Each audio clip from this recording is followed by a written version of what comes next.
at KM Hospital is put up a program with topics which are of practical utility to physicians. And these are all case-based management or presentations which we have based on cases which are managed at KM Hospital. And I truly hope that all physicians who are logged into would take some practical tips to carry back home to use in their patients. And I'm going to speak on endocrine hypertension. So when you talk of hypertension prevalence in India, it's around 30%. And secondary hypertension is supposed to be around 10% of the total cohort.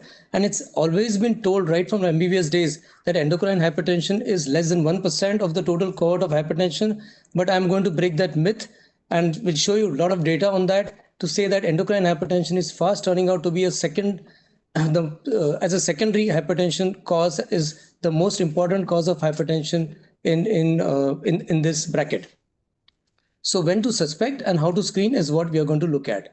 So when you talk of endocrinopathies and hypertension, there are thyroid disorders, pituitary disorders, parathyroid and adrenal disorders. Some of these disorders don't need to be really suspected. They are sitting in front of you and you can just pick the diagnosis. You diagnose the cause, treat the primary cause, and the secondary hypertension is taken care of. As you get primary hyperparathyroidism, you have hypercalcemia, patient comes with fracture, acromegaly comes with clear acral features, hypothyroidism and hyperthyroidism with clear-cut evidence of all these clinical features. You suspect the diagnosis, treat, and patient is free. But there are a lot of these endocrine causes where you may not have clinical presentation which tells you to go and screen it, and you may have to suspect it, maybe based only on your intuition or with a milder clinical signs or symptoms, or may not have any features, and you just have to do a biochemical evaluation to pick these patients up. So adrenal hypertension forms in that core group. So we know that glomerulosa secretes mineralocorticoids, fasciculata secretes glucocorticoids, and increase in mineralocorticoids gives rise to those mineralocorticoid hypertension. Glucocorticoids gives you Cushing syndrome, and adrenal medulla secretions, the catecholamines, will give you pheochromocytoma and paraganglioma. So what I've done essentially is to look at each of these categories and take and look at one case snippets based on which we can take home the learning points. So when we talk of mineralocorticoid based hypertension, there are two major players, renin and aldosterone. Essentially, if you look at increased mineralocorticoid hypertension, renin has to be on the lower side, and you have high aldosterone, then it's called as primary hyperaldosteronism. If you have low renin and low aldosterone, that means that's non-aldosterone based mineralocorticoid which is high, that needs to be picked up. And if there is renin which is normal or high, then it's a non-endocrine cause which you're looking at. Let's look at low renin, high aldosterone, which is primary hyperaldosteronism. So this is typical of Conn syndrome, which was diagnosed first time in 1956, where hypokalemia, paralysis, hypertension, metabolic alkalosis was reversed with adenoma excision and was labeled as a major cause of secondary or adrenal hypertension. So this primary aldosteronism has its effects above, and it has its own mortality as well as target organ damage, which is over and above the risk of blood pressure and in essential hypertension. And that's because of the aldosterone specific toxicity, which is also linked with sodium excess, where you get into cardiovascular issues. What has been taught is that the prevalence is less than 1%, but this was a community-based studies in hypertensive patients. Clearly that the prevalence of PA was at least 6%. And if you look at grade of hypertension or stage of hypertension, stage 2 and 3 combined, it's almost 10 to 20%. And most important, even if you take milder stage 1 hypertensive patients, it was around 4%. So we're not definitely talking less than 1%. We're talking of at least upwards, at least 6 to 7% is what we are looking at. So though the guideline says that we need to screen patients with severe hypertension, resistant hypertension, or with hypokalemia, more and more experts have come forward to say that at least once in the lifetime of a hypertensive patient, you need to look for renin and aldosterone to not miss primary aldosteronism, because it's really a treatable cause of the amount of cardiovascular morbidity which can come through. So we've looked at our patients. This is our data at KM. Approximately 500 patients we looked for in type 2 diabetes and hypertension. We looked for screening by PAC-PRA. We got 16% positivity, and 50% of them turned to be proven to be confirmed primary aldosteronism. So at least around 8% of patients of milder degree of hypertension are still positive for PA, and we need to look at them and not miss them. So I've given you a case snippet here, how we actually evaluate and how do we manage these patients. This is a lady who has come with hypokalemic paralysis and hypertension. How do we screen? So we screen with plasma aldosterone concentration, which is a chemi-based assays. Earlier, we used to do plasma renin activity, but it's a cumbersome test. It takes a longer time to get the results. We've shifted to DRC, which can be done by chemiluminescence assay. And it's like doing T3, T4, TSH, and you can get your results within 15-20 minutes. And any test which you want to apply for a mass screening, then it has to be a simplified and a convenience and a cost-effective test, which these two will prove its own worth. So what we do is we show that the renin is suppressed, and in the phase of renin suppression, if you have high aldosteronism, high aldosterone level, you can say 6, 10, 15, higher the level you go, it's going to be more specific. There is then the primary hyperaldosteronism is proven, and it's not the ratio that we are really looking at. We always being perplexed about the prerequisites where so many drugs are going on and you're bothered which drug to stop and all that. We don't stop any drugs, and we need to screen the patient in the morning, 2 hours after getting up in the morning, seated for 5 to 15 minutes, and let all the drugs be there. Because most of the drugs are going to increase the renin. And if you get a renin which is suppressed, you can go and interpret, and the cumbersome nature of stopping the drugs and that inconvenience is completely taken out.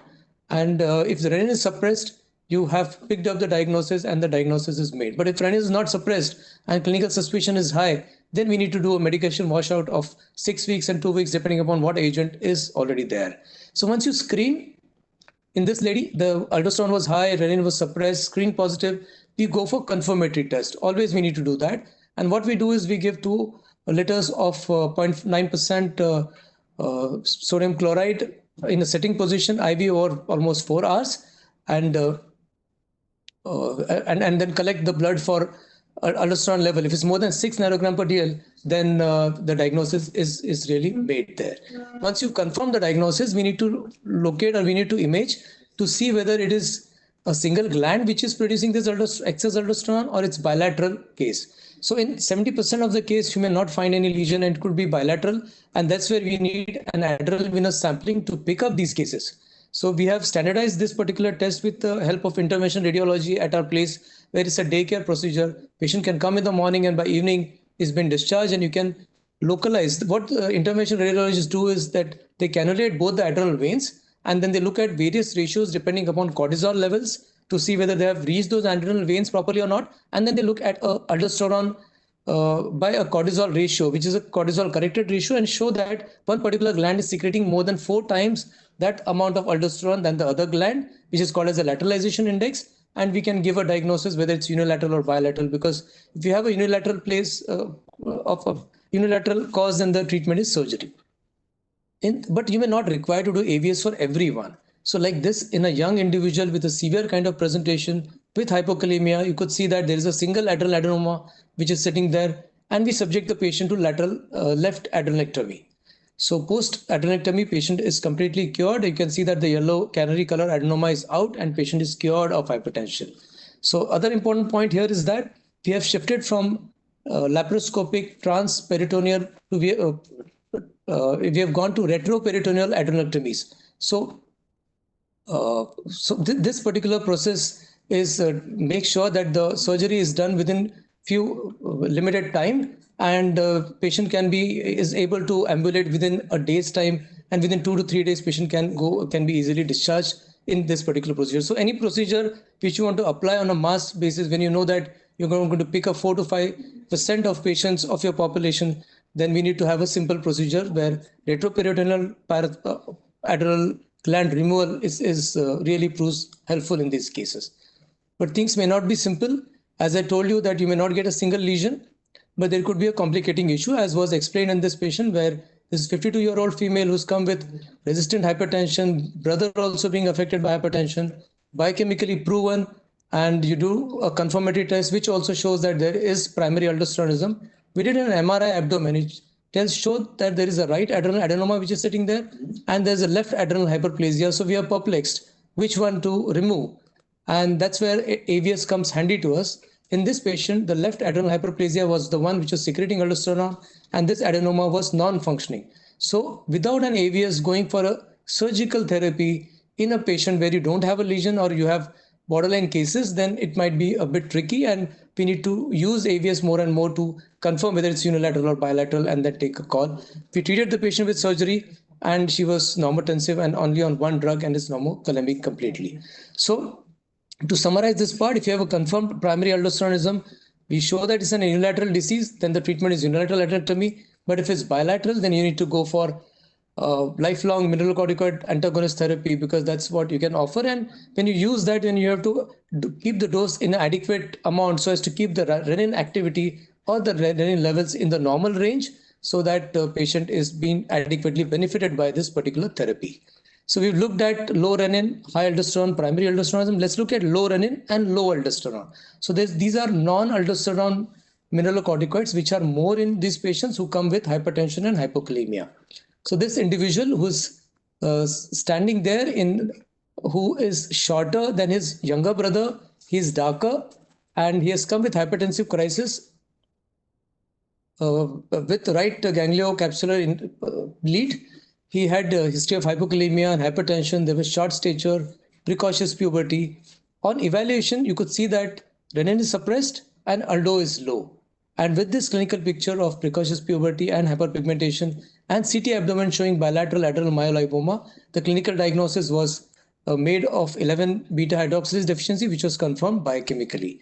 What happens in this is that there's a block in the production of cortisol at this level. So there is decreased aldosterone and cortisol levels, and there is increased precursors of deoxycorticosterone, which is high, which leads to hypertension and hypokalemia. And these precursors are guided through increased adrenal production, adrenal sex steroids, which are produced more, and you get into hyperandrogenism or precocious puberty. So finding this out is quite important, but there are other clinical features which needs to be looked at, as was seen in these two sisters who were 16 and 18 years of age. They had come with hypertension and hypokalemia, but with hypogonadism. Both of them lacked secondary sexual characters and had primary amenorrhea with low renin levels and hypertension and hypokalemia. This is 11-17 alpha hydroxylase deficiency. What happens is that there is a block in the production of cortisol and adrenal sex steroids, and there is increased production of these precursors, which suppresses the aldosterone. So you have low renin and low aldosterone, which has been present because of this particular issue. Another patient who comes with PCOS and hyperandrogenism like presentation, and you have hypertension, hypokalemia, you see that aldosterone is low and renin activity is also on the lower side. We did a cortisol level. It turns out to be a glucocorticoid resistance syndrome, which was proven genetically. So any person who comes with hypertension, hypokalemia, we need to look for these causes of secondary hypertension. And if you suspect, then you can just look at renin and aldosterone and do the level. So mind you, but hypertension and hypokalemia is seen in only 30% of patients with primary aldosteronism. 70% of primary aldosteronism will not have hypokalemia. So you need to not look for hypokalemia only if you have a suspicion of looking for primary aldosteronism. You need to just do it once in the lifetime of a patient with hypertension and look for renin and aldosterone and show it appropriately changed. So we've looked at increased mineralocorticoid action and the secondary causes because of that. Let's look at increased cortisol levels, and that is the Cushing syndrome. Now here, most of the time you'll get clear-cut clinical presentations if it's grotesque presentations, but we need to suspect them early in their life, in their history, where earlier you pick up, it's going to be a milder clinical presentation, and you need to suspect that such cases exist. Unless you suspect that, you may not be able to look at. So what I am showing you is a patient who has been diagnosed pre-operatively, and post-operation you can see the tremendous change which occurs in this patient. So picking these patients up and treating them is nothing short of a miracle. So this is patient who has got mooning and plethora pre-surgery, which improves post-surgery. You can see that the catabolic features of the skin in this patient, which are present pre-surgery and post-surgery, which is sea change, which you can see there. This particular individual had myopathy and wasting because of hypercortisolemia, that he required a wheelchair to ambulate at such a young age. And with vertebral collapse and osteoporosis, post-surgery and artery, you can see that he's up and about and doing quite well. Some patients present with hyperpigmentations and edema. You can see the nail hyperpigmentation there, which all of these manifestation improves after patient who's treated with surgery, where the hyperpigmentation goes down, edema goes down, and cortisol is normalized. So you either have increased cortisol levels because of a pituitary adenoma or an adrenal tumor or a lesion, or it could be an ectopic source of ACTH, So what we do is when we suspect a case of secondary hypertension which is Cushing's, then we look for ODS cortisol level. So ODS cortisol is overnight dexamethasone suppression test, which is not a major test at all. It's a very simple thing to do. Just give 2 tablets of dexamethasone 0.5 milligram at 11 p.m. prior night and collect the blood next day in the fasting stage at 8 a.m. If your cortisol is more than 1.8, the diagnosis is made and this biochemical endogenous hypercortisolemia is proven. So you've shown that there is high cortisol level. Now you need to find out whether it's coming from the pituitary or whether it's coming from the adrenal. And that's where ACTH comes quite handy, the adrenal corticotropic hormone levels. If it's less than 10, it means that the pituitary is not producing it. And you need to image the adrenals. You will find the adrenal lesion there. If it's more than 10, you know that it's coming from the pituitary. You have to do the MRI of the adrenals. And if it's very high, more than 200 picogram per ml, then we need to think of an ectopic cause and you need to look for Dota-Tate scans to pick up those ectopic lesions. We'll give you some cases to just give you an idea of how to pick these patients up. This is a 29-year-old lady who's got diabetes and hypertension. We suspected that there could be Cushing's. Cortisol level, ODS cortisol was 15.32, which is unsuppressed. ACTH was 127. Definitely we need to image the MRI. MRI shows the right pituitary lesion there, and we subject the patient to TSS. TSS is quite very often and very convincingly and expertly done at KM Hospital, where it's a 15 to 20 minutes job by our expert neurosurgeons. Patients can get admitted and within 2 or 3 days they can be discharged, and it's a transfemoral surgery that we are really looking at. Another patient who has similar kind of presentation with mooning of face, hypertension, and we suspect that there could be a Cushing's disease, a Cushing syndrome there. We looked for ODS cortisol. It was unsuppressed, biochemically confirming it. ACTH is less than 10. It clearly shows that it is not coming from the pituitary. We image the adrenals. Adrenal shows that there's a right adrenal adenoma which is sitting there, and we subject the patient to laparoscopic adrenalectomy, post which patient is completely cured of Cushing's.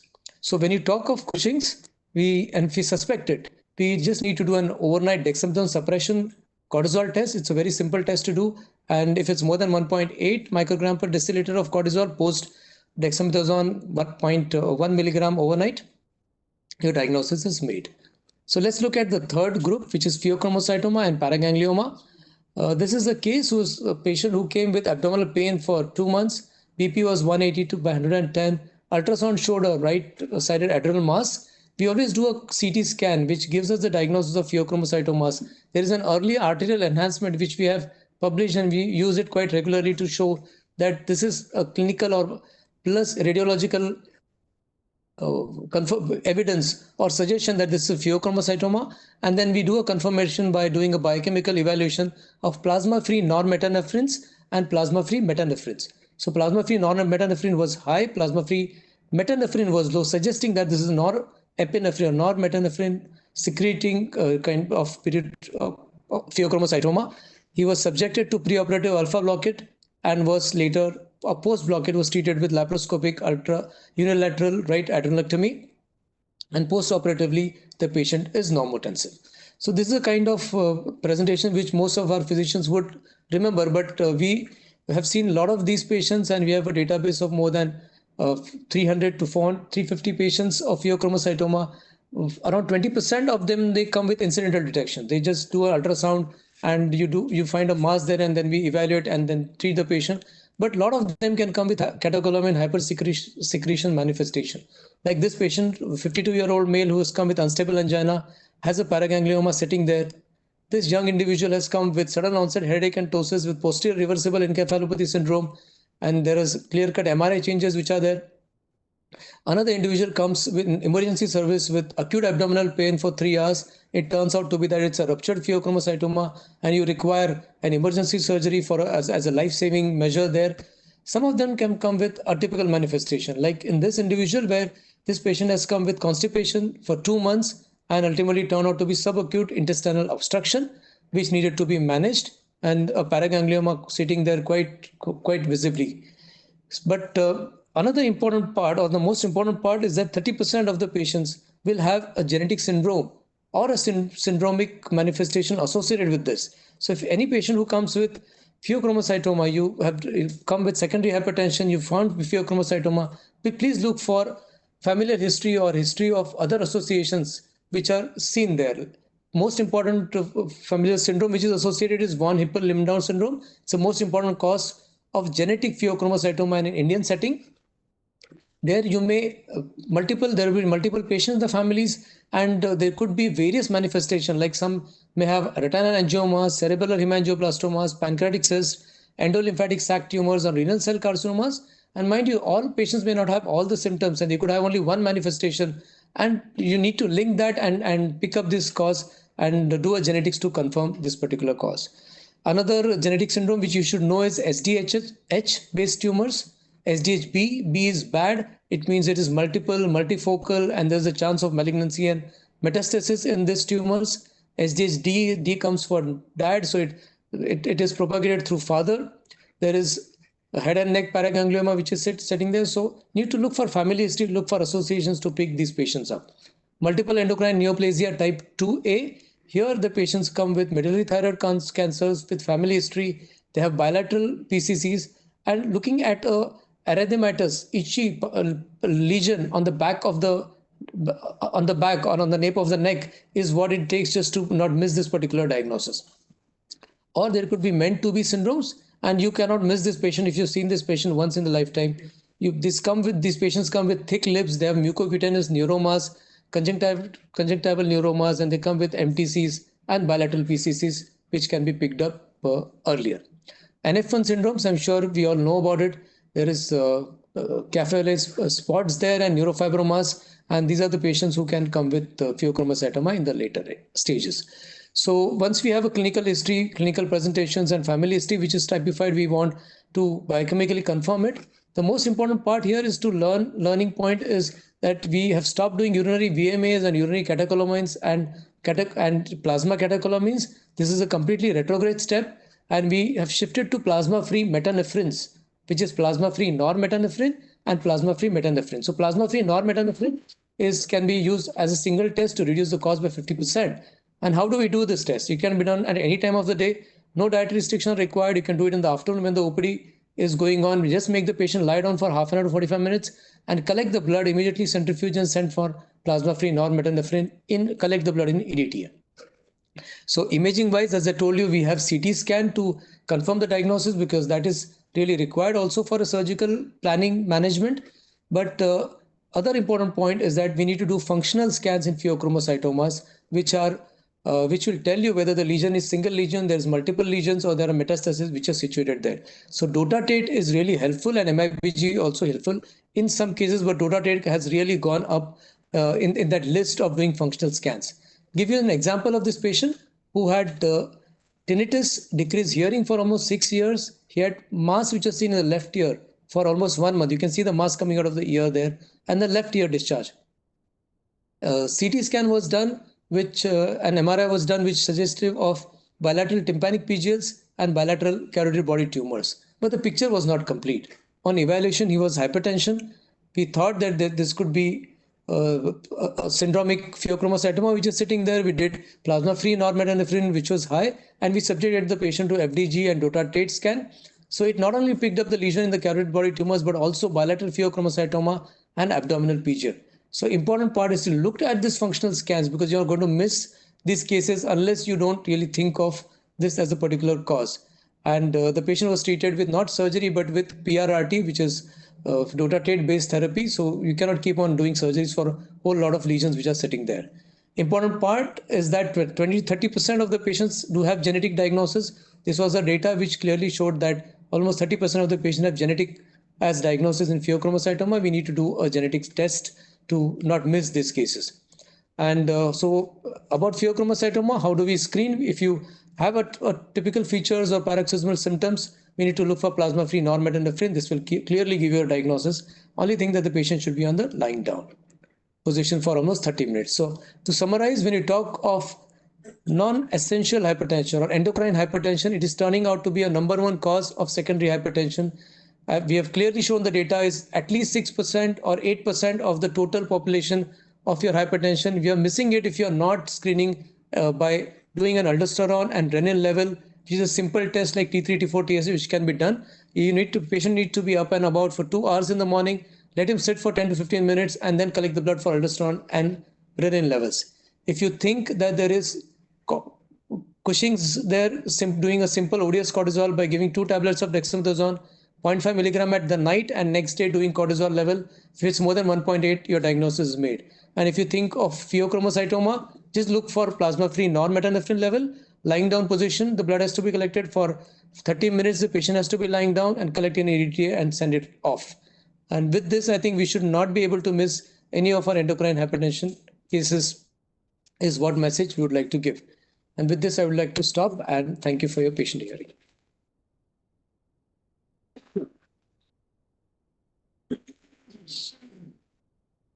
I thank you, sir, for the comprehensive talk on hypertension beyond essential. As we don't have any questions, we move on to our next speaker.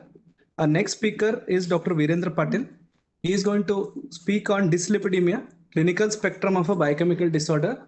Sir is currently associate professor at SGS Medical College and KM Hospital at Department of Endocrinology. He has numerous publications in international and national journals. An announcement. I request you to put any questions if you have in the chat box. We'll take it up as and when the questions come. And at the end of the symposium, we'll be putting the Google form on the chat so that you can fill for CME points. Over to you, Virendra sir, for the talk. Yeah, thank you, Dr. Rohit. डिस्लिपिडीमिया उसके नीचे वाला.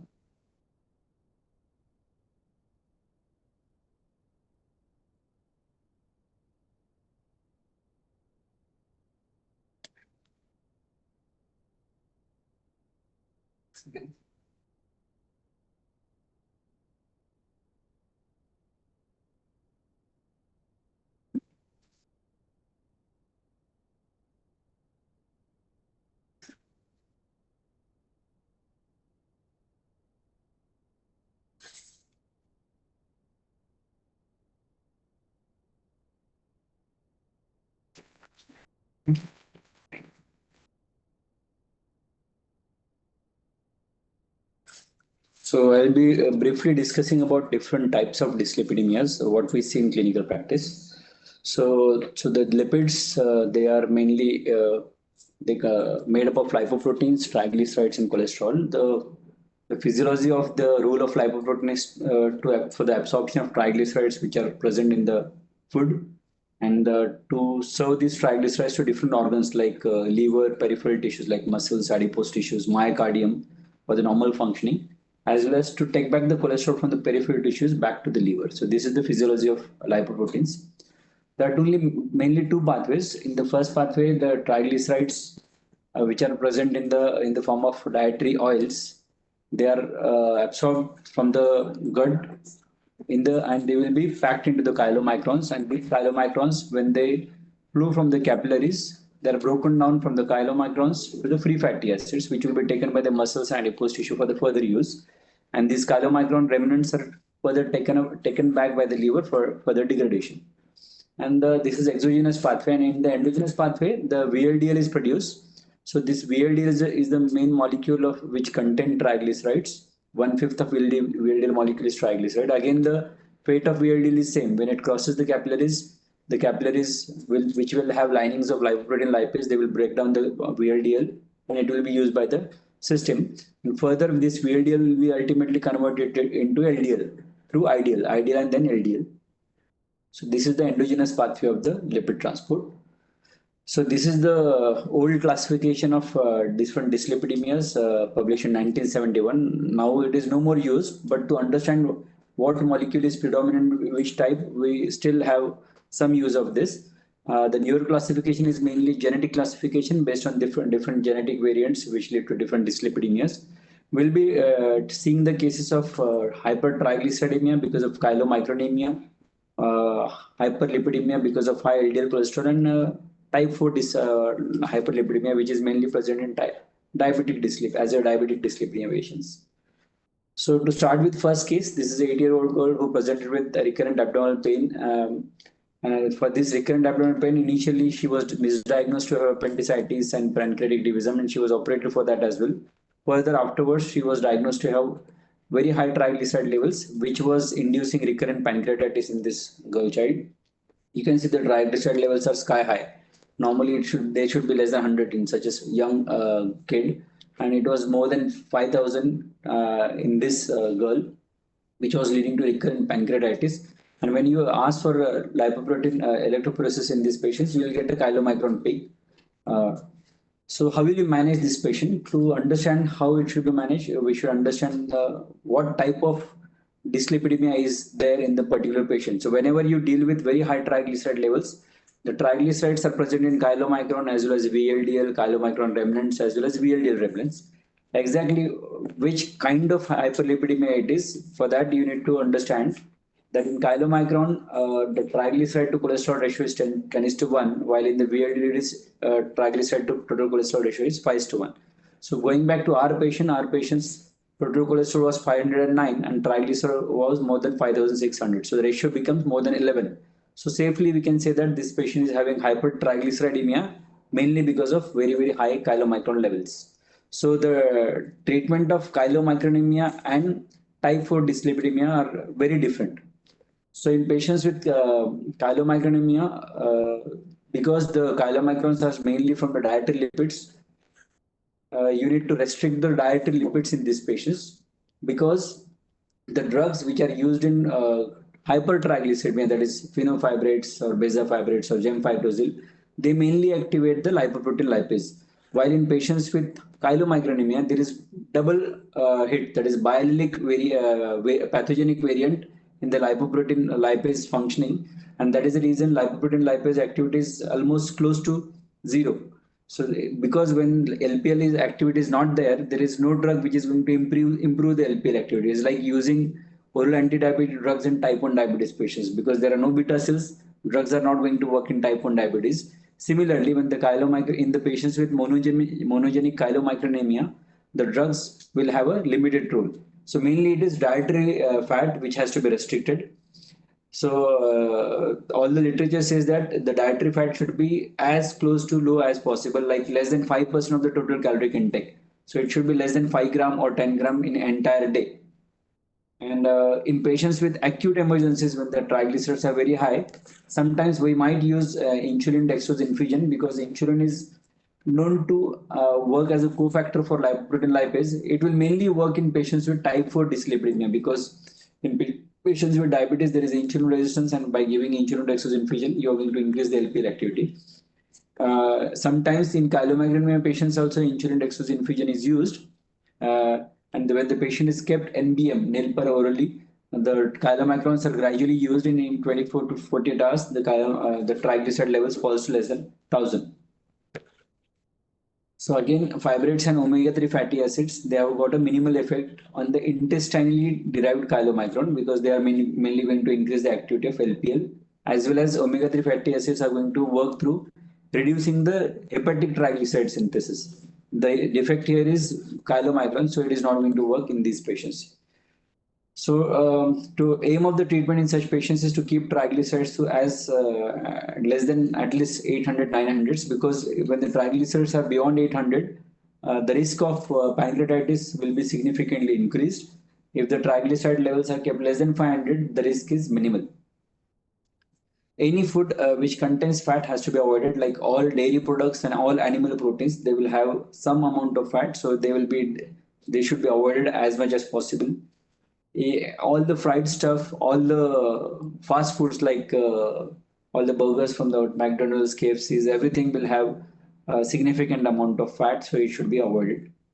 The patient can use many types of vegetable oils in the minimal quantity, and even the oil which is applied to the chapati while cooking the chapati will be significant. So we ask our patients to have their chapatis to be cooked on non-stick pan without using any kind of oil.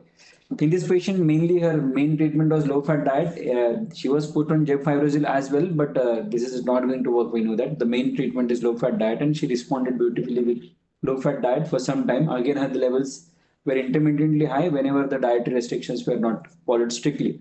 The differential diagnosis in such patients is defect in lipoprotein lipase or other cofactors which are involved in the functioning of lipoprotein lipase. So again, what food should consume? They can consume vegetable, whole grains, legumes, double tone milk, which contains very less cream, fat-free dairy products, and lean protein foods like egg whites. Newer modalities. This is one of the first disease where the gene therapy was approved. That is lipoprotein lipase gene therapy. This was approved in Europe, but because there was no significant market, this gene therapy was discontinued afterwards. But it was effective. The other treatment like anti-angiopoietin, like 3 antisense oligonucleotide, this also lowered the triglycerides in preclinical trials, but it is yet to get approval. Another drug that is volinesorsen, which is again antisense oligonucleotide against ApoC3, which is known to break down the lipoprotein lipase. So if you inhibit the ApoC3, the lipoprotein lipase activity will increase. So this study was done in mainly adults with FCS syndrome, and it reduced triglycerides significantly by more than 1700 grams per liter.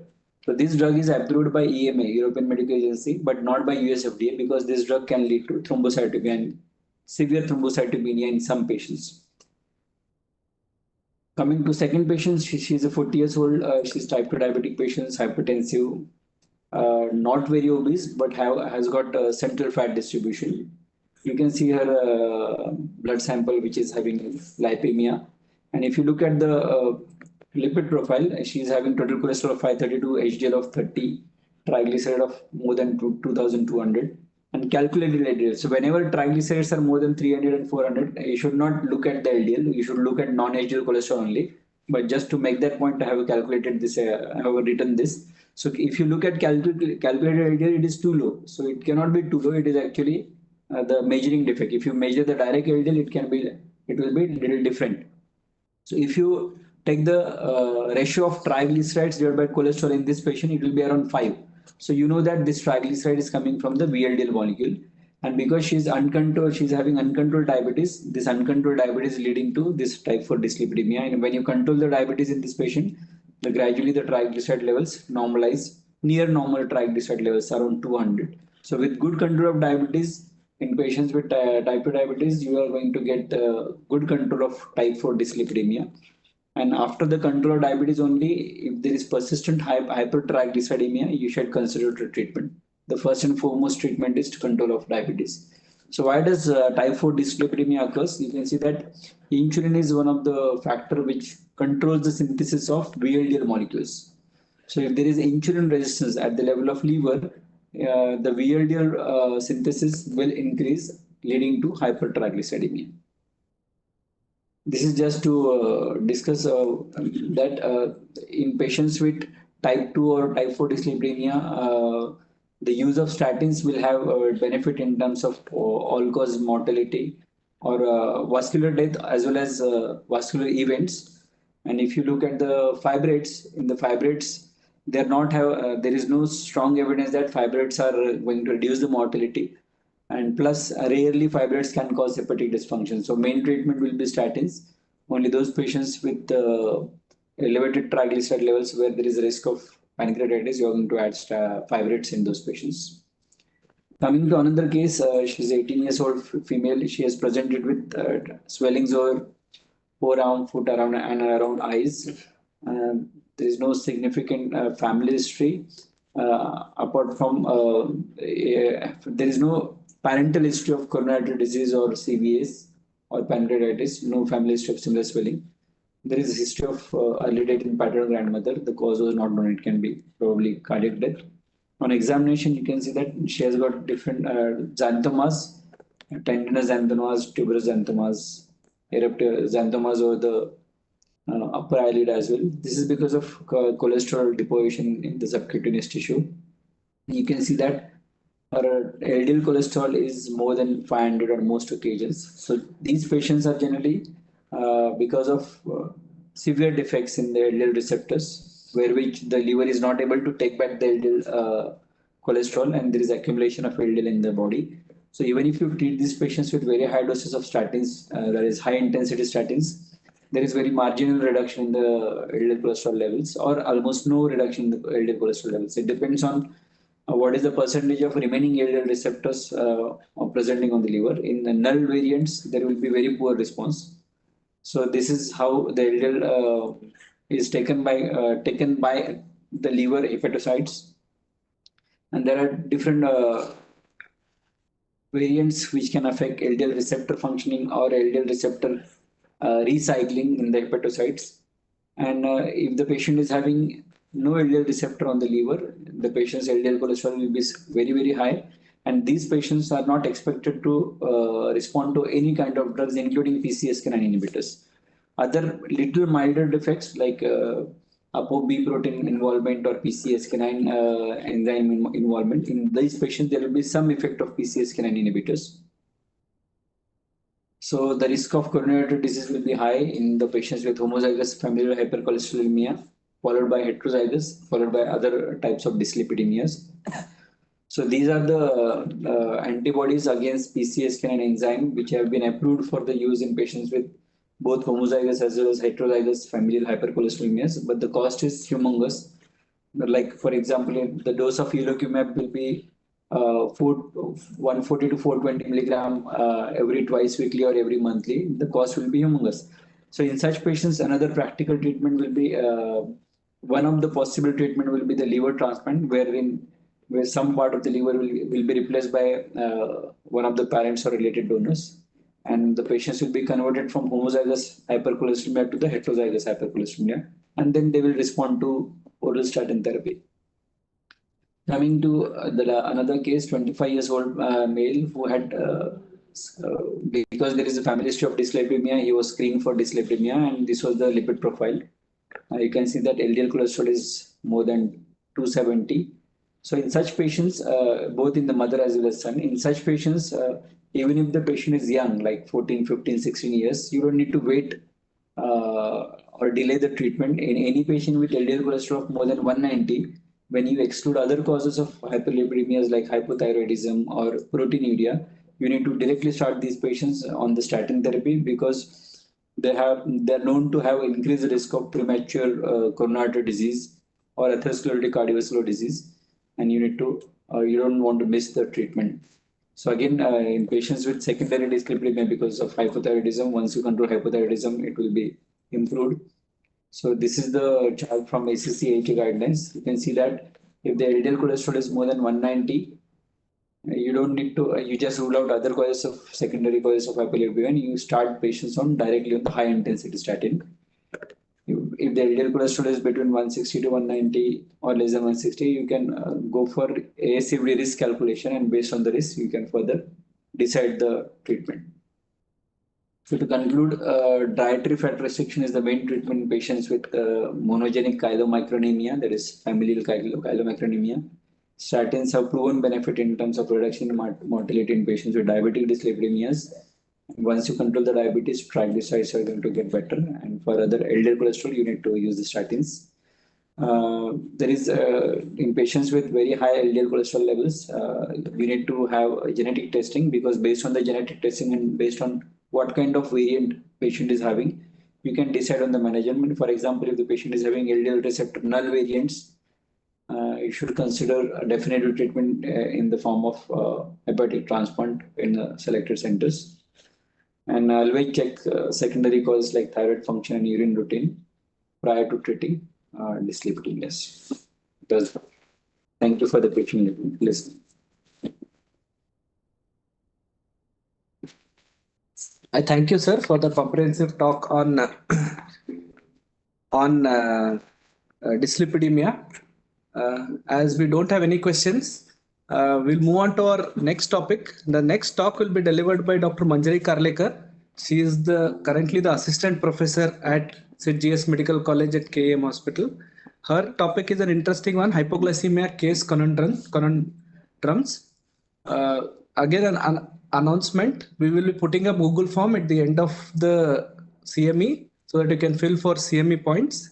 And if you have any questions, please put them in the chat box. We'll take it as in when it comes. Over to Manjari for the next talk.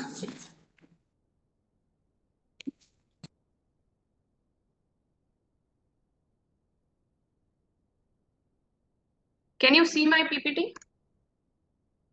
Yes. Yeah, just a second. Yeah. Is it in the presenter mode? Yes. It's in Okay, the so present. yeah, okay, thank you. Thank you, Rohit. So today I will be talking about hypoglycemia case conundrums. It is one of the most common complications we see in our day-to-day practice, especially in patients who are diabetic. And there is a long list of the cause of The most important ones which we need to look at is, of course, iatrogenic, that is drug overdose, the others being AKI, CKD, critical illness, or rarely adrenal insufficiency. But today we would be going into the details of hypoglycemia in non-diabetic individuals. So let us begin with this case of a 67-year-old male who has repeated episodes of excessive sweating, tremors, dizziness, confusion occurring early in the morning, especially in the fasting state, which resolves after eating. He has a prolonged duration of these symptoms for 5 long years. So what are these symptoms? These are symptoms of hypoglycemia.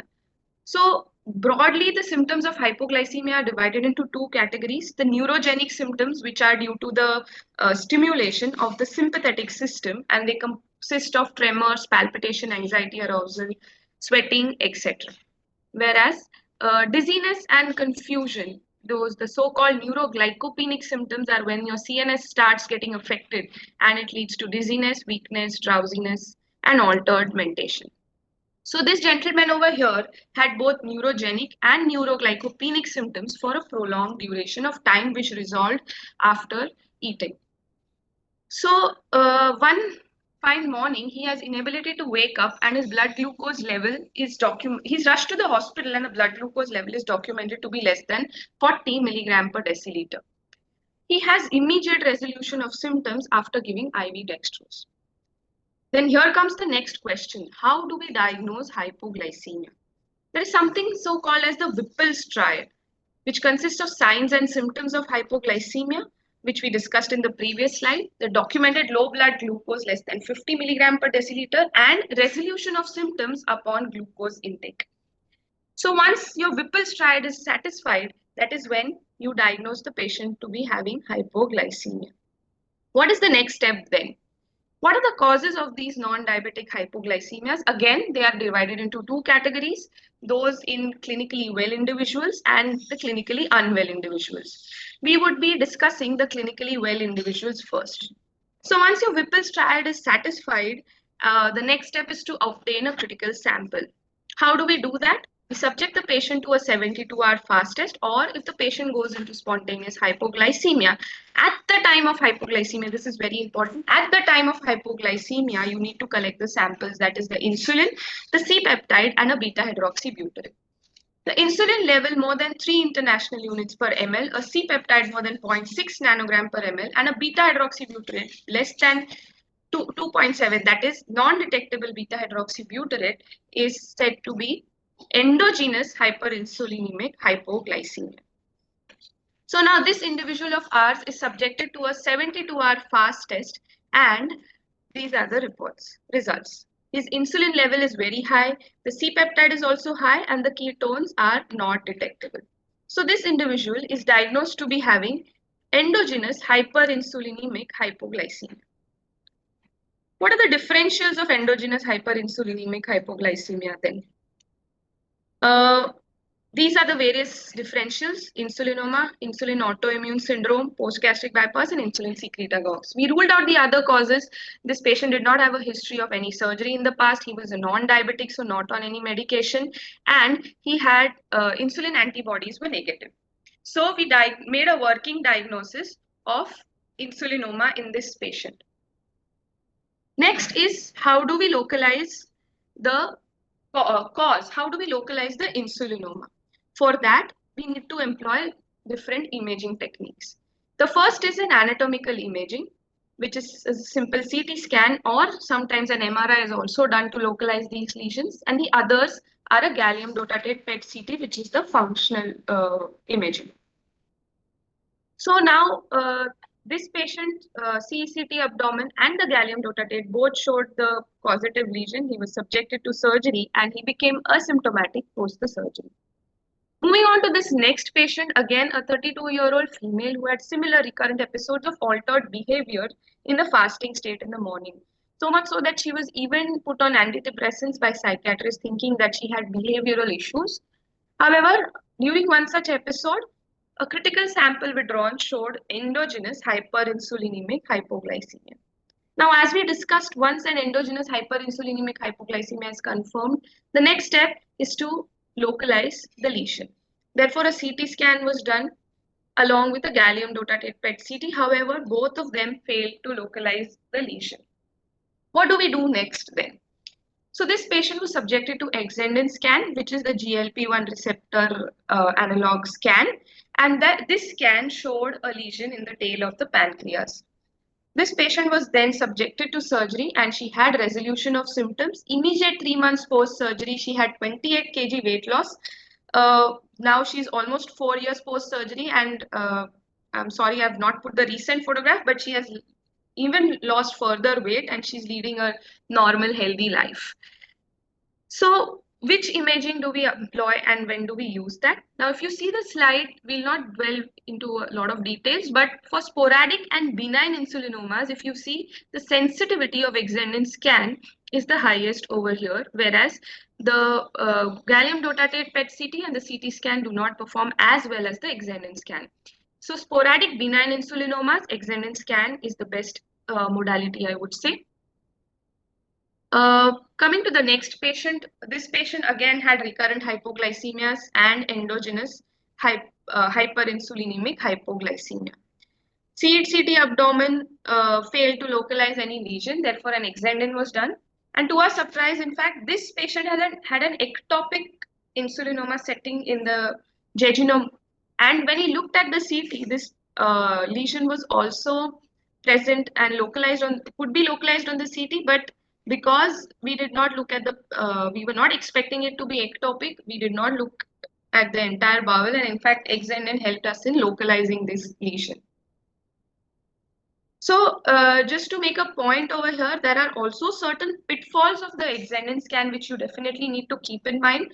And there can be false positives as well as false negatives. The false positives being that the normal pancreas, the clusters of islet cells like islet cell hyperplasia or nestodioblastosis can show false positive uptake, like in this individual whom showed false positive uptake. However, on when this patient was subjected to a supervised pass test and on repeated questioning, this patient committed to taking insulin or insulin sulfonylurea. So this was in fact a case of Munchausen syndrome.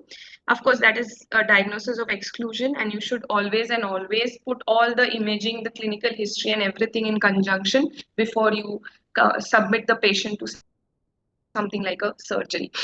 Again, there can be false negative findings as well. Like if you can see in this patient, due to the intense uptake of the dye in the kidneys, the lesion in the tail of the pancreas could be missed in an exendin scan, whereas the dotatate scan could localize this lesion. So these are a few pitfalls of this imaging modality which need to be kept in mind. Moving on to the malignant insulinomas, the gallium dotatate PET CT performs better in these patients because of the so-called flip-flop phenomenon, wherein these patients lose the GLP-1 receptor on their tumors, whereas they retain the SSTR expression, and hence the gallium dotatate PET CT has more chances of coming out positive as compared to the exendin scan.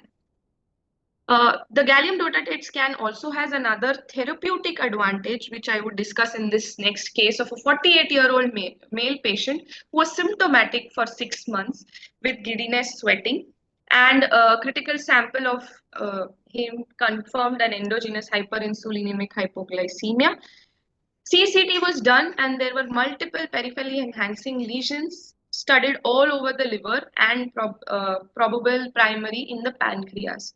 A biopsy of the liver was done which showed a metastatic well-differentiated NET grade 2. So this was a patient of metastatic insulinoma, and due to the multiple lesions, surgery was not an option for him. So this patient was subjected to peptide radionucleotide therapy, and after 5 cycles, this patient achieved remission from his symptoms and he remained asymptomatic for quite a long duration. So these are the various imaging modalities and various papers which were published from our centers. These are the KM alumni who have published them. Moving on to the next patient, this was a 27-year-old male, again with 5-year history of altered sensorium and endogenous hyperinsulinemic hypoglycemia. All of us know that the next step is to do an imaging. Imaging was done and an insulinoma was localized. However, the point I would like to make over here is that any patient who comes to you with an insulinoma, always make it a point to look for syndromic associations. By syndromic association, I mean that insulinomas are found in MEN1, multiple endocrine neoplasia type 1 syndromes, which consist of PNETs, pituitary tumors, and parathyroid tumors. So, parathyroid adenomas are very common almost in all the patients with MEN1 syndrome. And for that, you just need to do a simple calcium and a parathyroid hormone level. And this patient turned out to have a PTH dependent hypercalcemia, and an imaging localized the parathyroid adenoma. The point I would like to make over here again, as I said earlier, is that you should always look for syndromic associations in insulinomas. The simple skin lesions like collagenomas, although they are benign and require no treatment, can help you in identifying these patients with MEN1 syndrome. So this patient underwent surgery for the insulinoma, and 6 months post-surgery, he had almost halved his weight. All right. Moving on to the next patient of a next case of a 43-year-old female who was symptomatic for a duration of 10 days. She had weakness and altered sensorium in the evening, especially after 4 to 6 hours of having a meal. During one such episode, her blood glucose level was done, which was 36, and a critical sample was sent, which showed an insulin level of 1000, a C-peptide of 27, and the ketones were negative.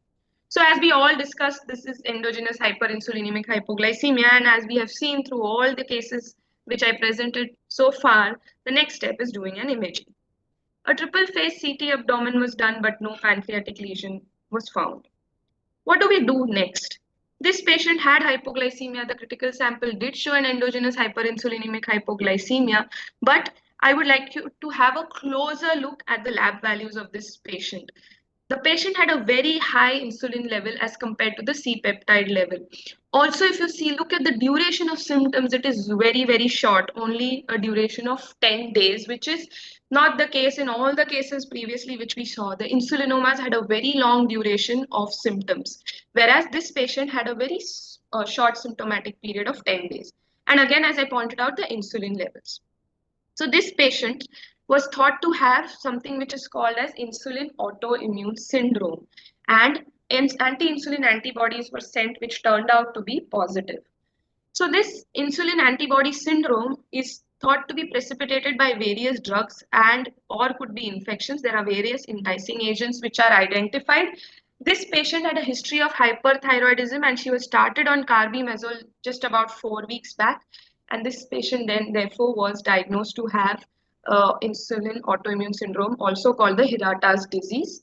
The carbimazole was stopped, and she was subjected to radioactive iodine treatment for her hyperthyroidism, and her symptoms of hypoglycemia resolved after starting the carbimazole. This was a literature review which was performed by our very own KEM alumni when they were students, and it was seen that the patients with insulin autoimmune syndrome have a very high insulin level as compared to those with insulinomas, more than 100 international units per ml. Also, they had a higher C-peptide, insulin to C-peptide molar ratio as compared to those of insulinomas, more than 0.25. And from the review of literature, a long, exhaustive list of medications was identified to be the inciting agents of this phenomenon. And the most common ones being carbimazole. The others were alpha lipoic acid, which is very common in very commonly found in many preparations, which are got over the counter in our country nowadays. So you should always look for the contents of the medication when you're suspecting insulin autoimmune syndrome in these patients.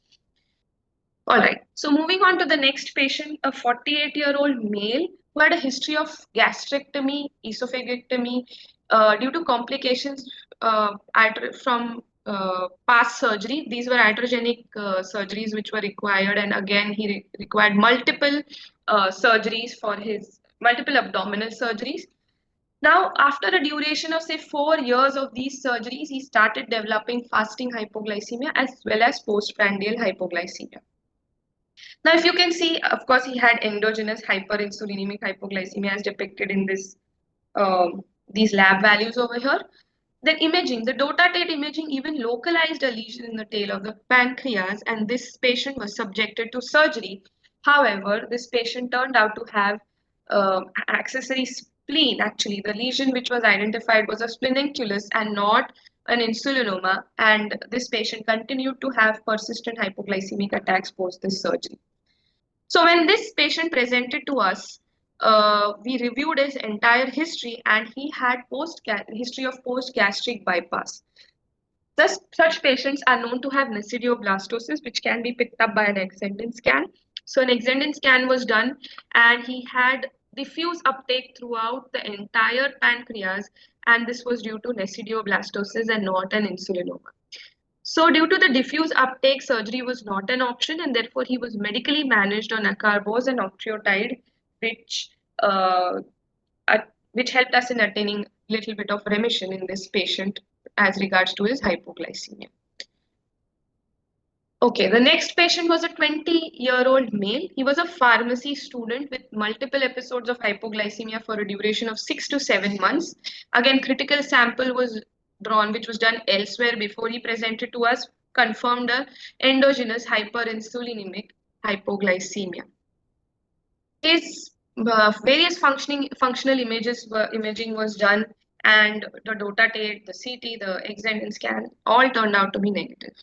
When the patient presented to us, we subjected him to a supervised fast test, and to our surprise, actually, at the time of hypoglycemia, the C-peptide levels were very low, and the ketones turned out to be positive. When this patient was confronted, he confessed to having sulfonylurea, so this was a case of Munchausen syndrome.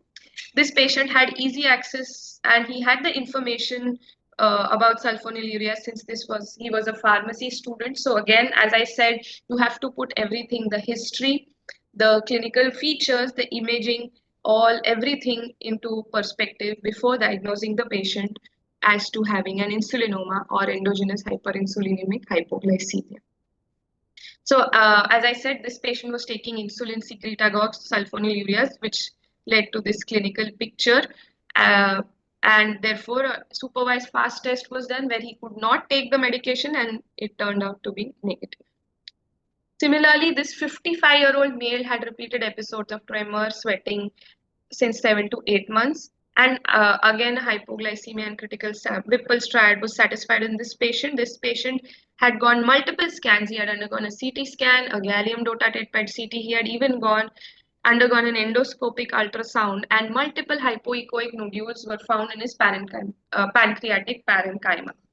When he presented to us, again, he was subjected to a 72-hour fast test. And if you look at the critical sample here, yes, the insulin level is yes, the blood glucose level is low, the insulin level is very high, the ketones are negative, but if you look over here, the C-peptide is very, very low. Now, as we all know that the insulin and the C-peptide endogenously are secreted in an equimolar proportion. However, this was not the case in this patient, and therefore he was diagnosed to be taking exogenous insulin, and it was a case of exogenous hyperinsulinemic hypoglycemia and a case of Munchausen syndrome. The wife subsequently found insulin in his drawer, which was the cause of his hypoglycemia. So as we discussed again, the clue over here on 72-hour fast test is that the C-peptide is very low as compared to the insulin levels. And again, of course, if the patient is taking insulin, his ketones are going to be negative. So this was a case of an exogenous insulin intake. Patient may be taking insulin analogs as well. And in this case, therefore, some of the insulin analogs cannot be picked up on normal routine assays. And therefore, you should always look for these causes of Munchausen syndrome as well if you're taking Munchausen into consideration. So these were overall the cases of clinically well patients whom we discussed with endogenous hyperinsulinemic hypoglycemia, a few cases of exogenous hyperinsulinemic hypoglycemia, that is the Munchausen syndrome, which you need to keep in mind. And it should always be a diagnosis of exclusion when it comes to Munchausen syndrome. Let us come to discussing the clinically unwell patients. So this was a 37-year-old female who was unmarried, and she had a history of phylloides tumor of the breast, which was diagnosed, of course, 1.5 years back. And she started developing repeated episodes of hypoglycemia 3 to 4 times a week for the past 1 month. These symptoms were relieved on taking sugar water, and during surgery for the tumor, her blood glucose went very low, up to 21, and therefore the surgery was abandoned. And subsequently, a subcritical sample was withdrawn after a fast test, and it was seen that the insulin over here was very low. So was the C-peptide, and the ketones were negative. So all these were negative, and in the setting of a known tumor, these tumors are known to cause a paraneoplastic syndrome, which is due to the secretion of IGF-2 levels. The IGF-1 and GH also in this patient was normal. The IGF-2 acts like insulin and causes clinical picture which is similar to endogenous hyperinsulinic hypoglycemia. However, biochemically, if you see, the insulin levels come out to be low. So low insulin, low C-peptide, and negative ketones in the setting of a presence of a known tumor, you should always think of IGF-2, which is leading to this hypoglycemia. So this patient was put on prednisolone for whatever benefit could be obtained, 10 milligrams till surgery, and she then subsequently was subjected to surgery after maintaining her blood glucose level, and post-surgery her hypoglycemia resolved.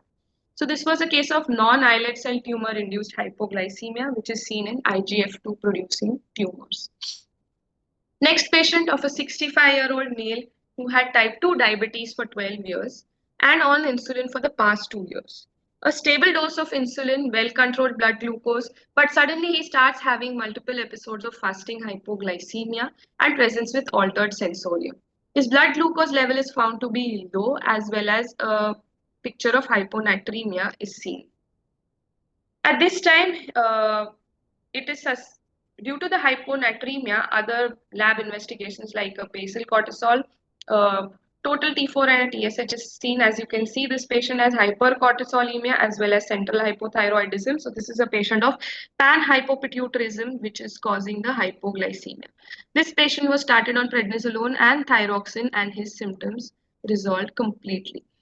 The other common cause of hypoglycemia in clinically unwell patients is any patient who is critically unwell. Any patient who is present in the ICU can develop hypoglycemias, and therefore they do not require the extensive fast test or for the diagnosis to be made. So these were about the clinically well and clinically unwell, the common causes of hypoglycemia which we may encounter, and therefore we also discussed the management and the treatment of these patients. So to conclude, I would like to say that any patient in whom a hypoglycemia is suspected, always establish a Whipple's triad before you move on to the next step. That is a supervised fast test. You should always look for syndromic associations like the MEN1 syndrome in patients with an insulinoma, and the appropriate imaging modalities should be utilized in diagnosing these patients. Thank you.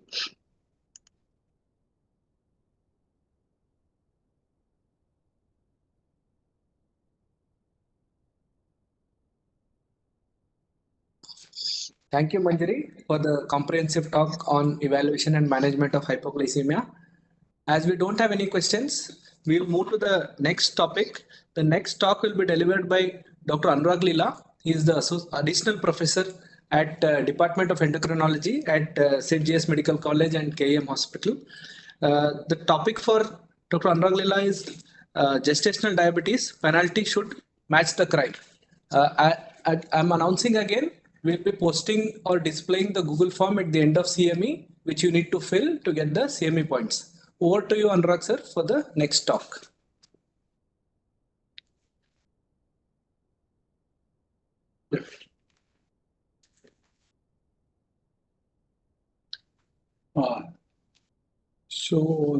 Thank you, Rohit. So in this metabolic CME, my job is to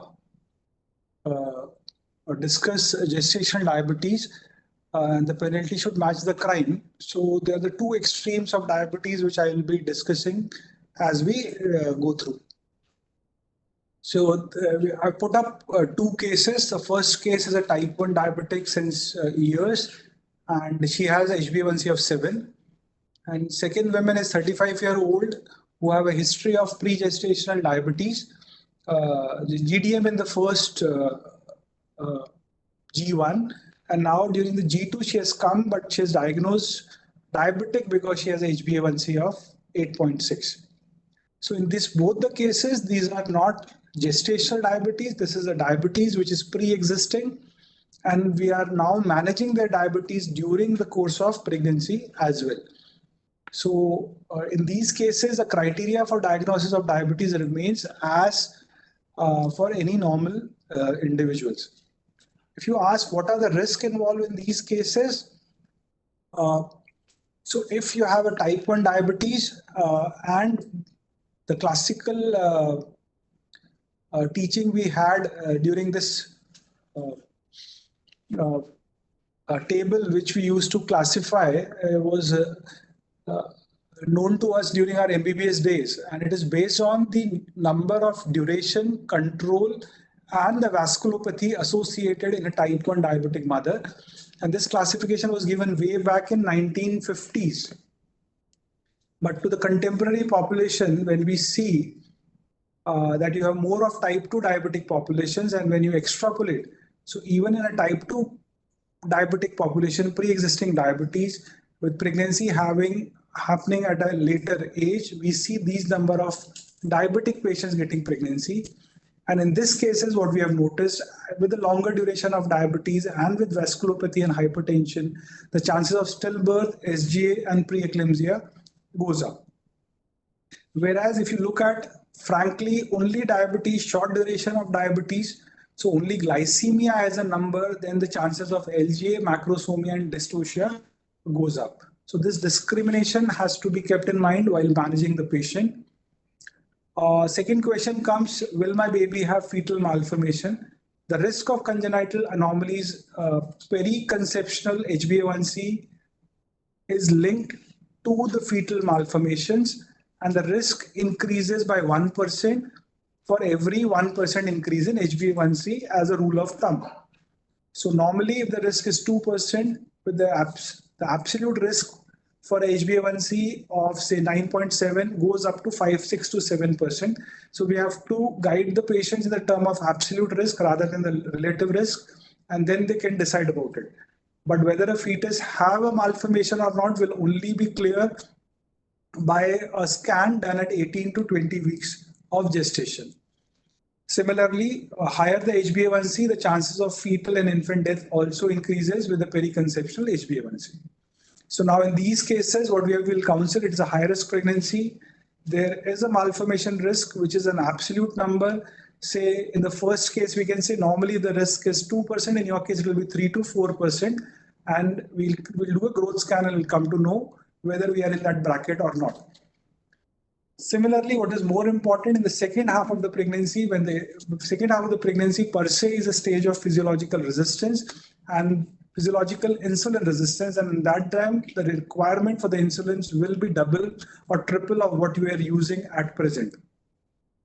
And we cannot use most of the medications in a type 2 diabetic. We have to stop most of the medicines except metformin, and we cannot use other medications, and it has to be metformin plus minus insulin alone. So as I said, the first trimester is the stage of insulin sensitivity, and the insulin resistance increases because of the placental hormones in the second half of the pregnancy. And usually the GDM, which happens, comes after 20 weeks of gestation. We usually do the test between 24 to 28 weeks, the OGTT is done. And this is a time which coincides with the fetal growth. So managing sugars diagnosing and managing sugars at this juncture is going to be the most crucial in the managing the mother and the baby. So since 1964, from O'Sullivan to Carpenter-Couston, the ADA, the DIPSI, all the criterias were based on the first criteria given by O'Sullivan, in which the outcome was whether the mother will have future diabetes in the mother or not. So these cutoffs were based on that. Until 2010, before the HAPO, we didn't had a cutoffs based on maternal and neonatal outcome. Hence, HAPO study is one of the landmark studies in the for GDM diagnosis, where between 24 to 32 weeks, there was a continuum which was seen with the number of sugars going up, the LGA, the LSCS, and the neonatal hypoglycemia risk goes up. And what you can clearly see in this chart is if you have any one of the values above 92, 180, and 53, the risk of large birth weight babies doubles from 8% to 16%. And if we add obesity to this number, the risk further goes up to 21%. So managing diabetes during the second half of the pregnancy, especially the GDM, is directed to prevent the large birth weight babies, and that would indirectly reduces the risk of neonatal hypoglycemias and complications during delivery, and reduce the risk of chances of going for Caesar section. So DIPSI now we don't follow DIPSI anymore. It's a fasting sample in 012 sample, which is universally followed. So it's a one step. It's a one step, 24 to 28 weeks, 75 gram glucose, OGTT 012 value, and any one value above 92, 180, and 153 qualifies for GDM today. It's a level A evidence of managing these things with lifestyle modification will have maternal and fetal benefit. And the drug of choice is insulin. And we'll talk about metformin, which we also use in these cases. So it has been shown as a level A evidence by treating these mothers of GDM.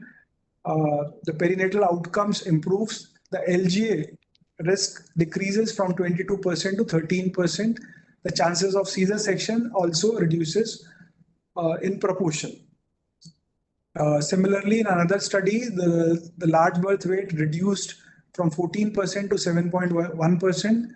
Shoulder dystocia and preeclampsia chances also reduce significantly. So treating is beneficial. And how to treat?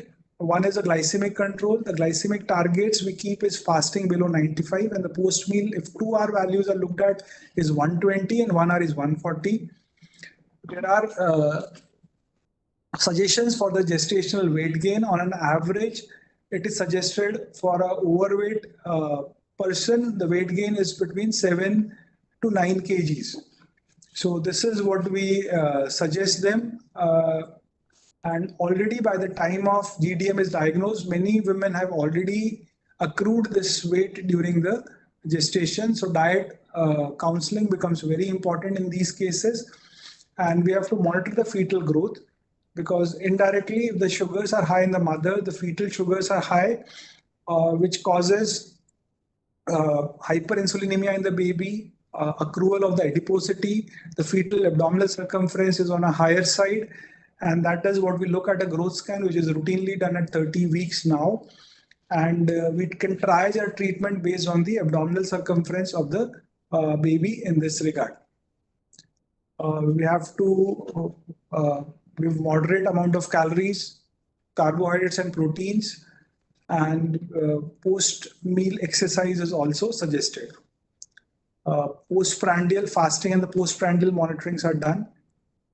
Insulin is a first-line treatment, and in oral agent, metformin is preferred. Other drugs are not used.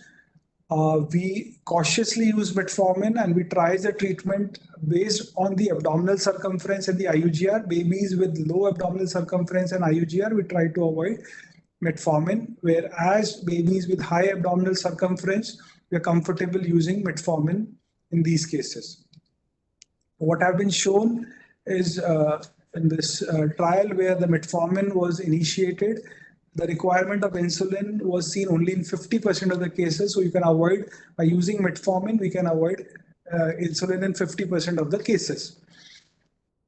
There was a slight risk of preterm delivery with metformin. So we have to keep in mind, especially with twin gestations, IUGR, where they are at risk for early delivery for some reasons, we may be cautious about using metformin. If a growth retardation or IUG are documented on a sonogram, we have to avoid metformin. And at least in our experience, we have seen changes in the growth pattern after stopping metformin. If a baby has a low fetal AC, the cutoffs could be lenient. And whereas in a high fetal AC, we have to be strictly controlling their sugars, and diet and exercise pattern has to be strictly. So this is a triage or a tailor making we can do about the treatment.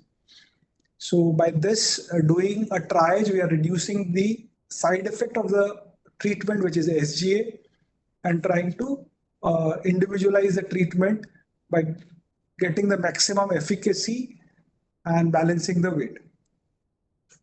This is an example of a 34-year-old G2, 25 weeks of gestation. OGTT was done with 75 gram glucose. One value was abnormal at 2 hours. There's a history of diabetes in the father. She has gained 5 kg during this gestation from 55 to 60 kgs. Even she gives a history of being managed with lifestyle modification for GDM in the last delivery. She had PIH and she delivered at 37 weeks, and the birth weight of the baby was 2.4 kgs. So with this background and history, I would be a little cautious of using metformin. But anyhow, to start with, it's a lifestyle modification and diet modification which was started. Usually what we see over a period of time, sugars tends to be better once they learn. So we call it learning by doing. The sugars are a little better and they learn what food suits them the best, and the exercise and things come into picture. The another experience is the post-dinner values tends to be high in most of the women. And then in this case, only a pre-dinner short-acting insulin was added. Lady was followed up with a sonogram, abdominal circumcentiles were okay, Doppler was normal. Then on routine following, we saw that there is a change in the pattern of sugars, and gradually till 32 to 34 weeks, sugars can go up. And later on, the lady required insulin. Long-acting insulin was not needed, but the short-acting insulin was being required 3 times a day in these doses. Total weight gain was 9 kgs. And at 38 weeks, scans was good, AFI was normal, NST was reactive. And now the question comes, when you're managing gestational diabetes, do you have a say in when to deliver the baby?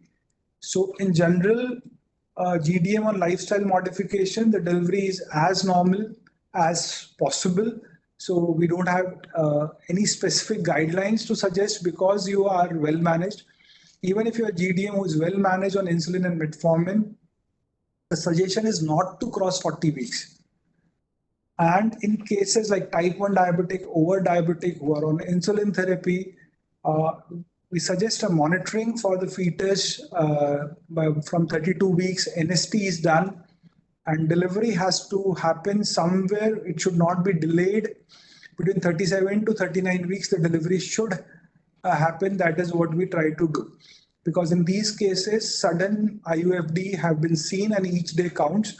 So whenever the gynecologist is comfortable, we request for delivering them earlier than later in these cases. Per se, GDM don't have any specific indications for cesarean other than the other complications which you can see per se. And postpartum follow-up is equally important. The sugar tends to tumble down post-delivery once the placenta is out. Metformin is safe during lactation only if it is required. And these women requires lifelong follow-up because they are at high risk for diabetes in future. We suggest them lifestyle modification, not to gain weight. And if they have a glucometer, monitor their sugars once in 15 days, at least once in a month, and do an HbA1c every 3 months, so that in case they have a rise in HbA1c over a period of time, it can be diagnosed at a pre-diabetic stage and managed at the earliest. So the two extreme scenarios, which is diabetes which is diagnosed in early pregnancy, pre-gestational diabetes, who have complications of diabetes, long-standing diabetes with vasculopathy, hypertension, would need an intensive treatment. There we can use metformin, we have to use insulin, short acting 3 to 4 times a day, long acting insulin. We have to monitor multiple times, even use continuous glucose monitoring in these cases. And these are the mothers where a growth scan will decide. These are the mothers where preterm delivery, if it is happening, we have to be very, very careful. If the gynecologist decides to give a Bitnesol shot, we have to admit them, monitor them, manage them. Post-op also, if the baby is large, then the neonatal hypoglycemia has to be taken care of. Whereas the other extreme is a gestational diabetes, where lifestyle modification and exercise and simple counseling would manage 8 out of 10 cases. 9th case may require metformin, and the 10th case may require insulin. So the triage of treatment for gestational diabetes is very clear, and it has to be titrated and triaged. And one size doesn't fit all applies to GDM management and treatment also. Thank you.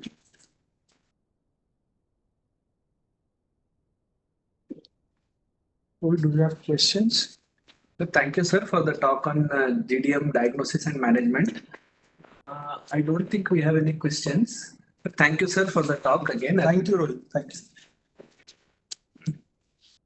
We'll move to the next topic. This will be delivered by Dr. Sabha Memon. She is the assistant professor at CGS Medical College and KM Hospital, Department of Endocrinology. Her topic is a very important one: subclinical hyperthyroidism, when to treat. Over to Sabha for the next talk.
Thank you, Rohit, for the introduction. Good afternoon, everyone. I would be talking about subclinical hyperthyroidism, when to treat. So before we go ahead into the intricacies of this topic, let us just briefly understand what do we mean by hyperthyroidism. In a nutshell, hyperthyroidism refers to increased function of the thyroid gland.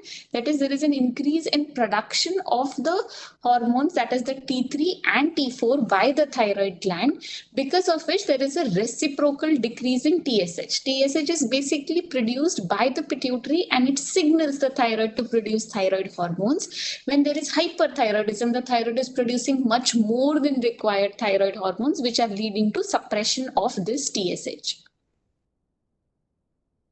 So when we have a case like this, in which we see both a low TSH with an increase in total or free T3 and T4, this is a patient who has an overt hyper. Management decision is very clear that yes, we need to treat all of them. But when we get a condition where isolated just TSH is low, but the T3, T4 are remaining normal, this is what we mean by subclinical hyperthyroidism. And these are the particulars which we are going to discuss today. So let us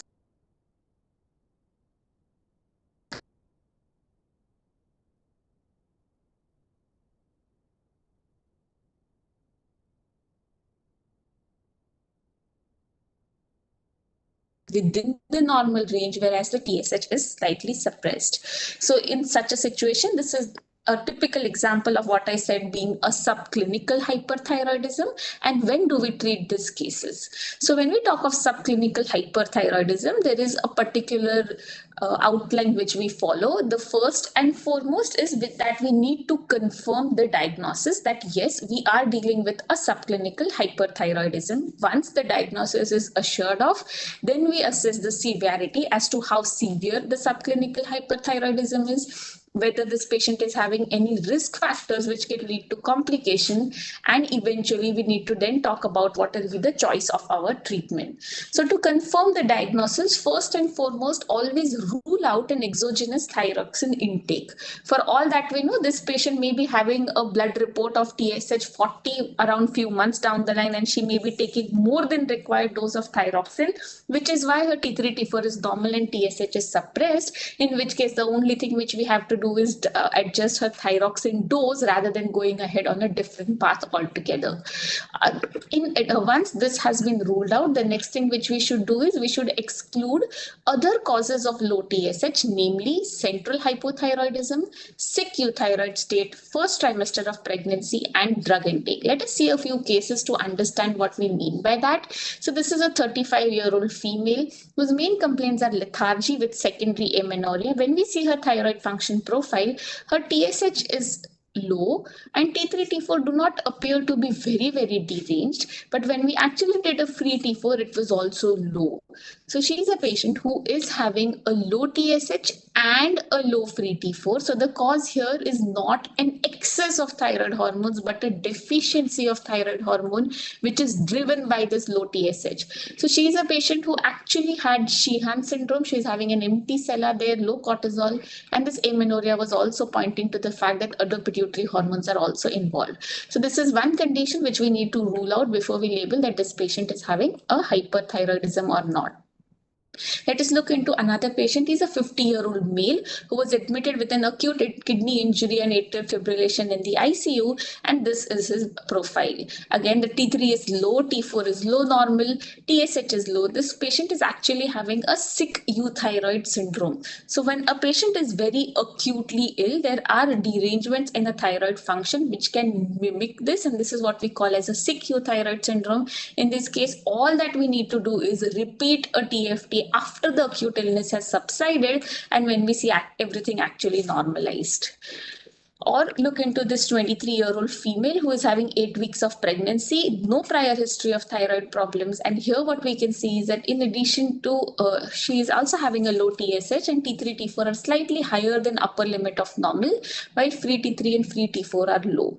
So in pregnancy, this is something which is a normal range. The range of TSH is different in pregnant patients as compared to others. What happens in pregnancy is that total T3 and total T4 become as high as 1.5 times the non-pregnant range because of the changes which happen in pregnancy, while the free T4 will remain more or less normal. In fact, it can decrease towards the later end of pregnancy because of assay variability, and TSH in most patients would decrease in the first trimester, and we have different age-related, different trimester for TSH. Look into this patient. She is a 36-year-old who is having patchy hair loss. She has been prescribed and is for this huge derangement in TFT. Here TSH is low, T3 is very, very high, and T4 is normal. When we get such severe T3 high, expecting a T4 which is just about 0.4 was something unusual. And when we look into this, amongst the multivitamins which she has been prescribed, one of them is actually having biotin, which can cause interference in the assays and which could be a drug-related derangement of TFT. Other drug-related derangement which we know of is amiodarone-induced thyrotoxicosis, in which the type 1 is the one in which there is an increase in production of thyroid hormones. Here giving antithyroid drugs actually help, whereas type 2 is more of a destructive thyroiditis. Here you need to give steroids, and you could have a mixed type as well. Glucocorticoids are other drugs which can affect thyroid function test, and they affect the axis at multiple levels.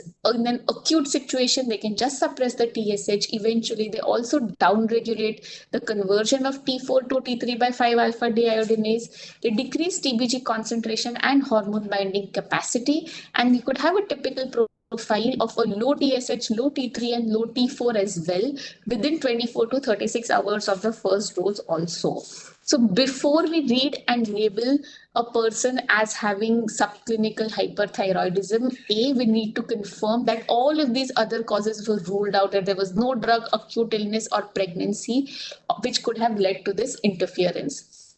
Once we are sure that it is indeed the case, the next thing to do is to establish that it is a persistent subclinical hyperthyroidism, which means we need to show that it is not just there one time, but it is persistent even when we repeat it later. So when do we repeat it later? We repeat the entire profile, the free T3, free T4 and TSH, usually after 3 to 6 months, or even earlier, as early as 2 to 6 weeks if the patient is symptomatic or has risk factors for complications. Next, what we do is, once we are sure that there is a subclinical hyperthyroidism, which is definitely there, we try to establish the etiology.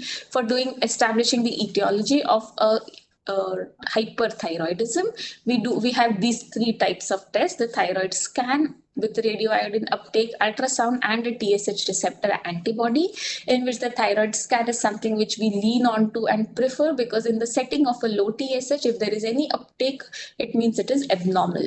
So a Graves' disease in which the entire thyroid is lighting up, a multinodular goiter in which there are some hot and cold areas, autonomously functioning nodule, whereas one part is taking up uptake while other is not, or when there is thyroiditis, that the thyroid is not taking any uptake, which means whatever excess blood hormones which you are seeing right now was because of a destructive process of the thyroid.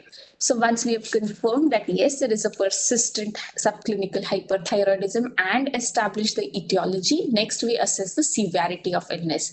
How do we assess the severity? We need to understand it's based on basically the TSH assay, in which we call grade 1 is where TSH is low but it is detectable. That is, any TSH between 0.1 to 0.39 will be less severe, whereas the grade 2 is a one in which the TSH is completely suppressed and not detectable. That is, the TSH is less than 0.1 units per liter.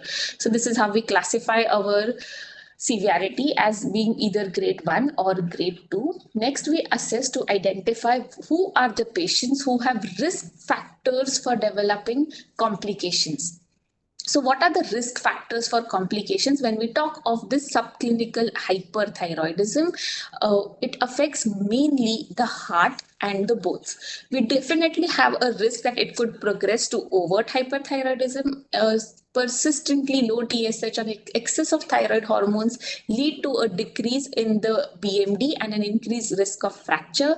They cause adverse effects on the heart. Patient can have atrial fibrillation, heart failure, and even hypertrophy. And even some patients, dementia and low lean body mass has been linked to subclinical hyperthyroidism. So coming back to this patient, looking into another patient. She is a 35-year-old female who is having regular menses. In this patient, we have established that yes, she is having a persistent subclinical hyperthyroidism, which is grade 1. It is only the TSH is only 0.34. Will this subclinical hyperthyroidism affect her bone health? So as we understand that if we have a short-term reduced TSH in a premenopausal woman, it will not cause a lot of problem on her bone health. So long as her menses are regular and she is doing okay, we don't expect to have a lot of problems. Bone loss due to sustained low TSH is primarily seen in postmenopausal females. So there are well-established data which say that when you have a more severe degree of suppressed TSH, the risk for fracture goes higher. And why does this really happen? Because thyroid per se, the thyroid hormones play an important part in bone remodeling. As we understand, even normally our bones are in a constant dynamic state. There is absorption and formation which keeps on happening. So if there is an excess of thyroid hormones, what happens in these hyperthyroid patients is that there is an acceleration of bone turnover. So which should have normally taken this long, now happens in half the time. Because of which there would be at any given point more number of areas which would be eaten up and have an increase increased risk of fracture. So now when we compare this with the first patient we began with, the 55-year-old female, here because she is postmenopausal, we are definitely worried that this degree of subclinical hyperthyroidism will also affect her bone health. So treatment in postmenopausal woman who is not on estrogen therapy with either a methimazole or a radioiodine does improve her BMD as well. When we talk of cardiac effects, as we understand that even at a grade 1 or even amongst the more severe subclinical hyperthyroidism, the incidence of atrial fibrillation goes on increasing. This happens because it is mainly mediated by T3. It will act both on the heart per se to increase the cardiac output. It increases the tissue thermogenesis and thus the systemic vascular resistance is altered. The decrease in diastolic blood pressure and afterload will further affect the cardiac contractility.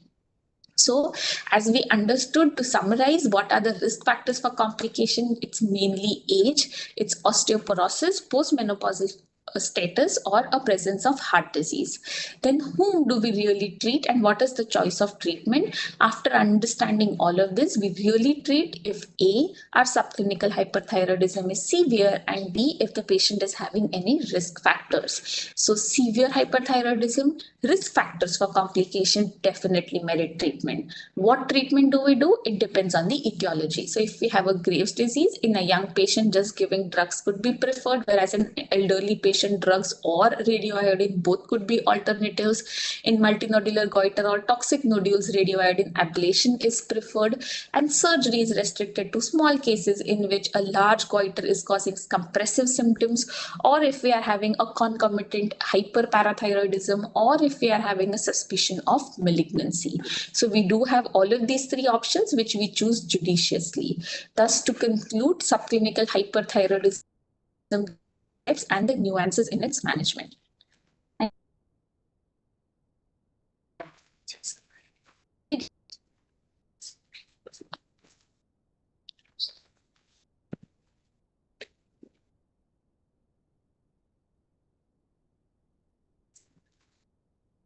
Thank you, Dr. Sabha, for that comprehensive talk on evaluation and management of subclinical hyperthyroidism.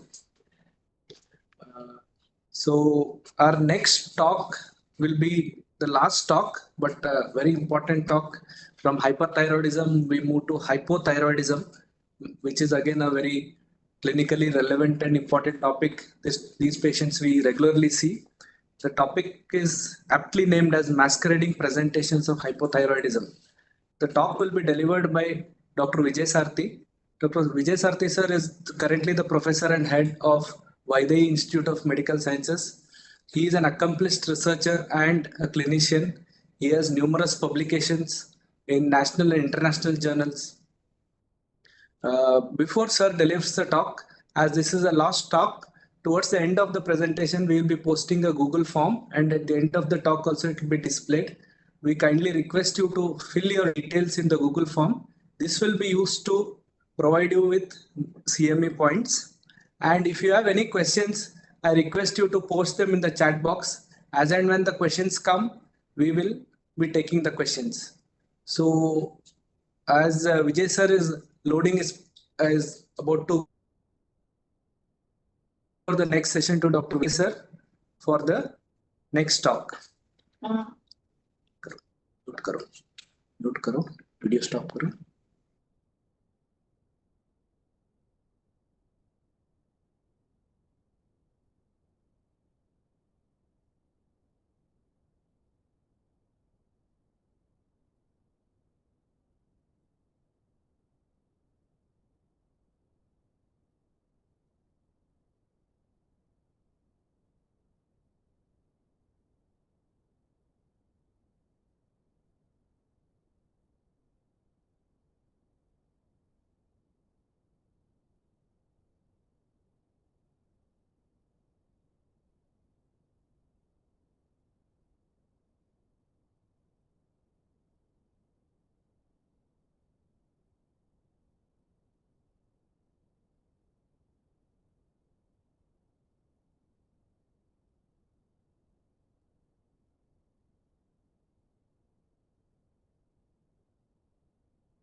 Thank you for the question. So as we said, the cutoffs for TSH are different in the first time in pregnancy per se. And as a rule, in whatever trimester of pregnancy we are looking at, we never treat subclinical hyperthyroidism unless and until your free T4 starts going high. We do not treat because we have a fear of hypothyroidism affecting the child's outcome. So no, we would not treat it. So, Siva, till my slides go on, so I'll just deviate the topic for you. So, when do you treat hyperthyroidism? Was it discussed? So the whole topic was Hyperthyroidism during pregnancy. No, sir. So the topic is focused entirely on what do Siva, we can you hear mean by me? subclinical. Yes, sir. I can hear you. Am I audible as well?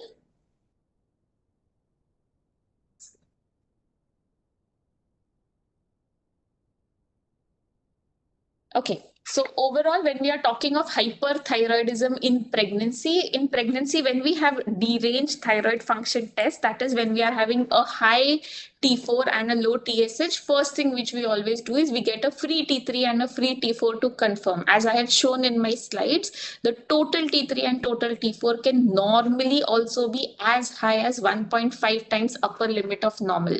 So once we have proven that the free T3 and free T4 are also high, this is a patient whom we label as having thyrotoxicosis during pregnancy, right? Now, the most common cause of this usually in the first trimester would be a gestational thyrotoxicosis, in which because of the HCG, which is produced by a corpus luteum, it acts like a TSH and it can cause higher free T3 and free T4 values. So even if we get a pregnant patient who has a high free T3 and high free T4 with a low TSH in pregnancy, especially in the first trimester, we need to distinguish whether it's a gestational thyrotoxicosis or whether it's really a Graves' disease. For that, we do have different markers, the simplest being just doing a TSH receptor antibody assay or looking back into the patient's history. If we had a previous TFT which was done before pregnancy, which was normal, or if we have some pointers towards gestational thyrotoxicosis, especially if it's a multiple gestation or a patient is having excessive vomiting.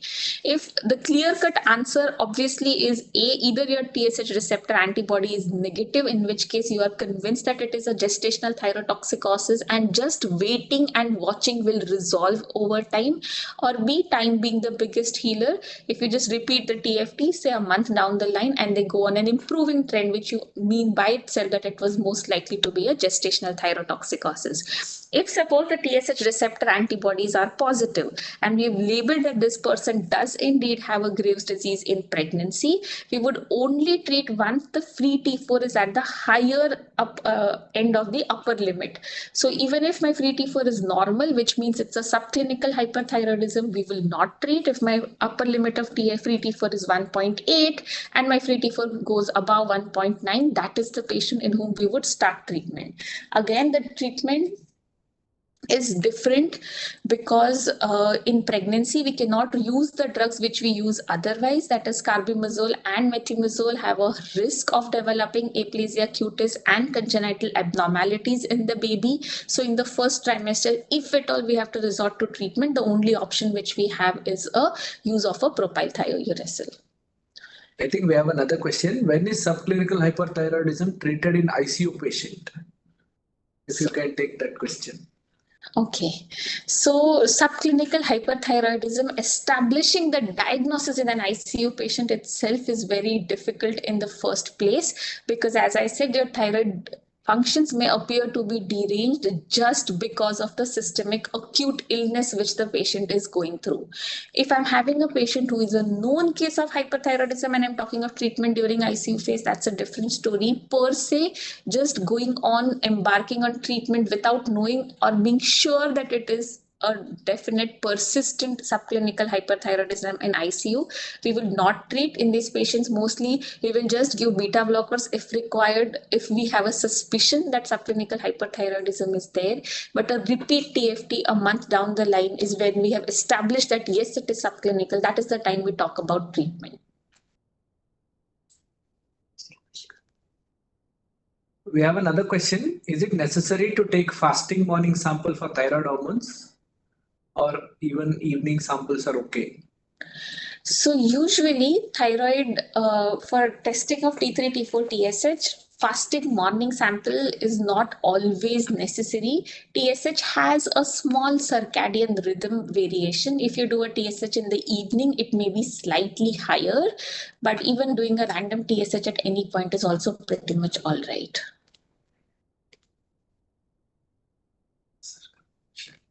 I think Vijay sir's slides are up. Thank you, Sabha, for that wonderful presentation and also answering all the questions. Now we move to Dr. Vijay sir for the talk. His talk is masquerading presentations of hypothyroidism. Over to you, Vijay sir. Are my slides moving? Yes, sir, they are moving. I'm audible Yes, sir, also, right? Yes, sir, you're audible, sir. You can go on. Yeah, thank you everyone for the patient waiting. I'm extremely sorry for filling the gap. So I'll be speaking briefly on the masquerading manifestations of hypothyroidism. So we can see the typical classical from an infant to an old lady, they come with typical myxodematous features of primary hypothyroidism, where we are very clear in making a diagnosis. We directly can order a TSH, or in if you are expecting central, we can order T4 and TSH and get the diagnosis. But it is not the case we are going to discuss. We are going to discuss a gamut of cases where we had some surprises or some atypical presentations. So the case one to start with is a 13-year-old boy who presented with obesity and body aches, acanthosis. His blood pressure was 128/90, definitely at least diastolic. We know that it's nearly stage 2 hypertension. So we looked at his lipid profile as a part of metabolic syndrome. Yes, he has hypercholesterolemia, indeed a little marked elevation of LDL cholesterol, which does require treatment even in this age group because LDL is more than 190. So even there's also a fatty liver suggestive of with elevated SGOT and HGPT. Surprisingly, as you already had body aches with the CPK, which was also elevated. So what are we dealing with? Is it something unique like a Duchenne muscular dystrophy or something common as hypothyroidism? So when we did the thyroid profile, the TSH is more than 100 with low T3 and T4. So and here we very clearly know that this is a primary hypothyroidism. And looking back, whether this hypertension is because of hypothyroidism, yes. This obesity with acanthosis because of hypothyroidism, yes. And also dyslipidemia and transaminitis because of hypothyroidism, yes. So what we need to know is that in the primary hypothyroidism, you not just come with myxodematous features. This can come and mimic several other clinical and biochemical features, which may be dyslipidemia, which may be simple obesity, fatty liver, even your muscular dystrophies, because they typically will also have confuse you to think a muscular dystrophy, especially in children. So that's where we need to be very careful about not to miss a diagnosis of hypothyroidism or to not to misdiagnose hypothyroidism. So as you can see here in this particular patient, hypothyroidism has a contributor to the obesity. And when we started the patient on levothyroxine, he lost around 4 kg weight loss over 3 months. But the caution I would like to give you here is that, yes, we know that hypothyroidism is one of the causes of obesity. But if you look at the quantum of contribution to obesity, it's only modest. Maybe on an average, it will be only 3 to 4 kg of weight gain, which you can expect with, or which can attribute to hypothyroidism per se. And that's obviously the amount of weight you can expect to lose after you start with levothyroxine replacement. Let's move on to another common scenario, but there's just a small information or a learning point I would like to give from this case to you, is that we have a 13-year-old boy again with obesity, acanthosis.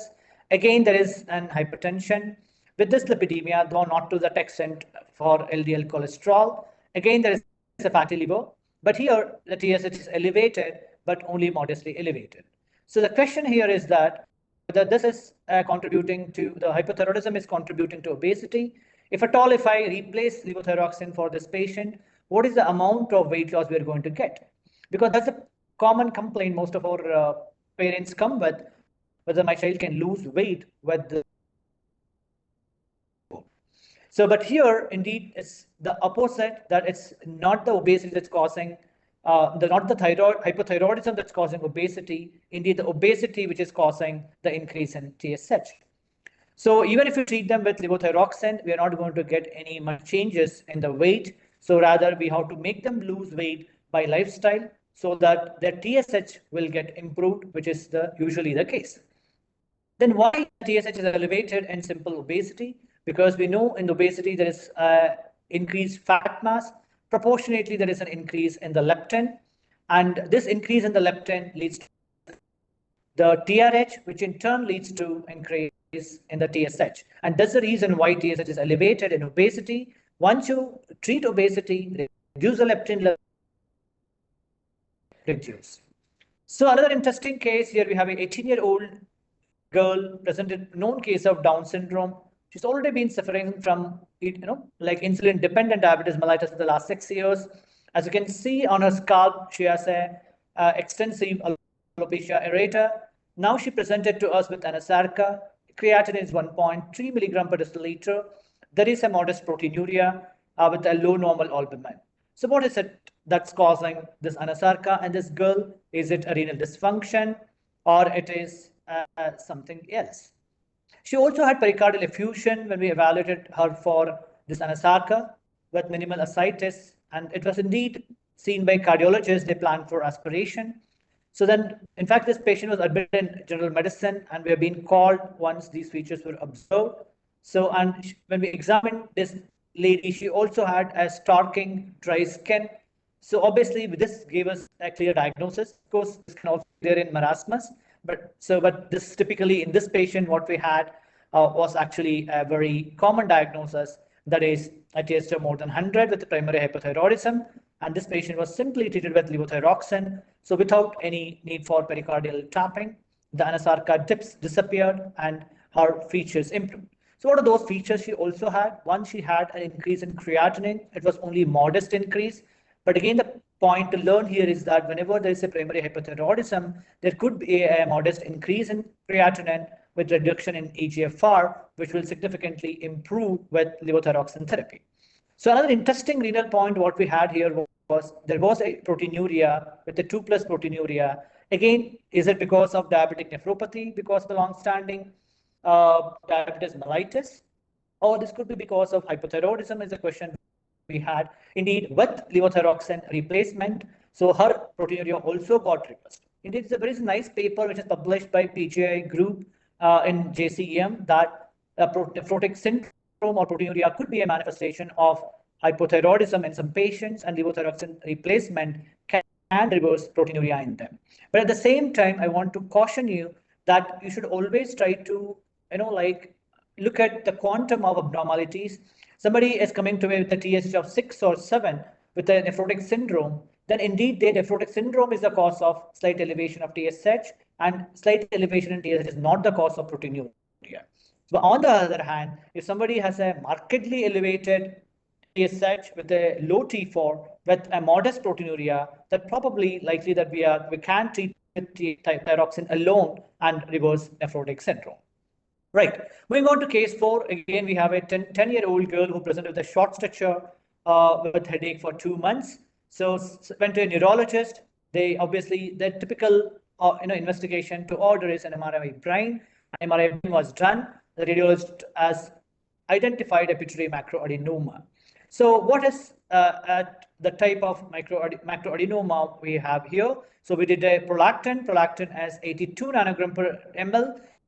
Though it's not very high enough to be called as a prolactinoma, but that makes us think about a prolactinoma or an NFPA with an elevated prolactin due to stark compression. So here we had a question whether should we undergo, that we subject this patient for surgical excision, thinking of NFPA, or to give a cabergoline therapy, thinking it to be a prolactinoma. So what do you think is the right choice? But there is something which again we are missing here.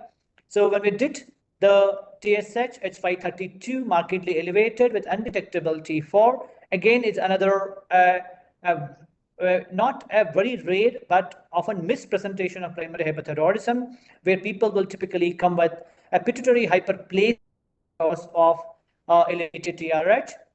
And this elevated TRH only causes thyrotrope hyperplasia, but also causes lactotrope hyperplasia because it also acts as a lactotrope, which also in turn leads to elevated prolactin.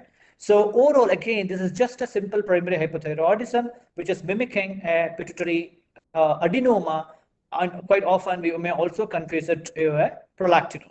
So again, we need to be cautious whenever we make a diagnosis of prolactinoma. Definitely rule out the primary hypothyroidism, and then before we move on to the diagnosis, when this patient was started on levothyroxine and there was a complete regression of the hyperplasia and the pituitary size returned to normal. Right, case 5, here we have a 62-year-old man who presented with headache and neck pain.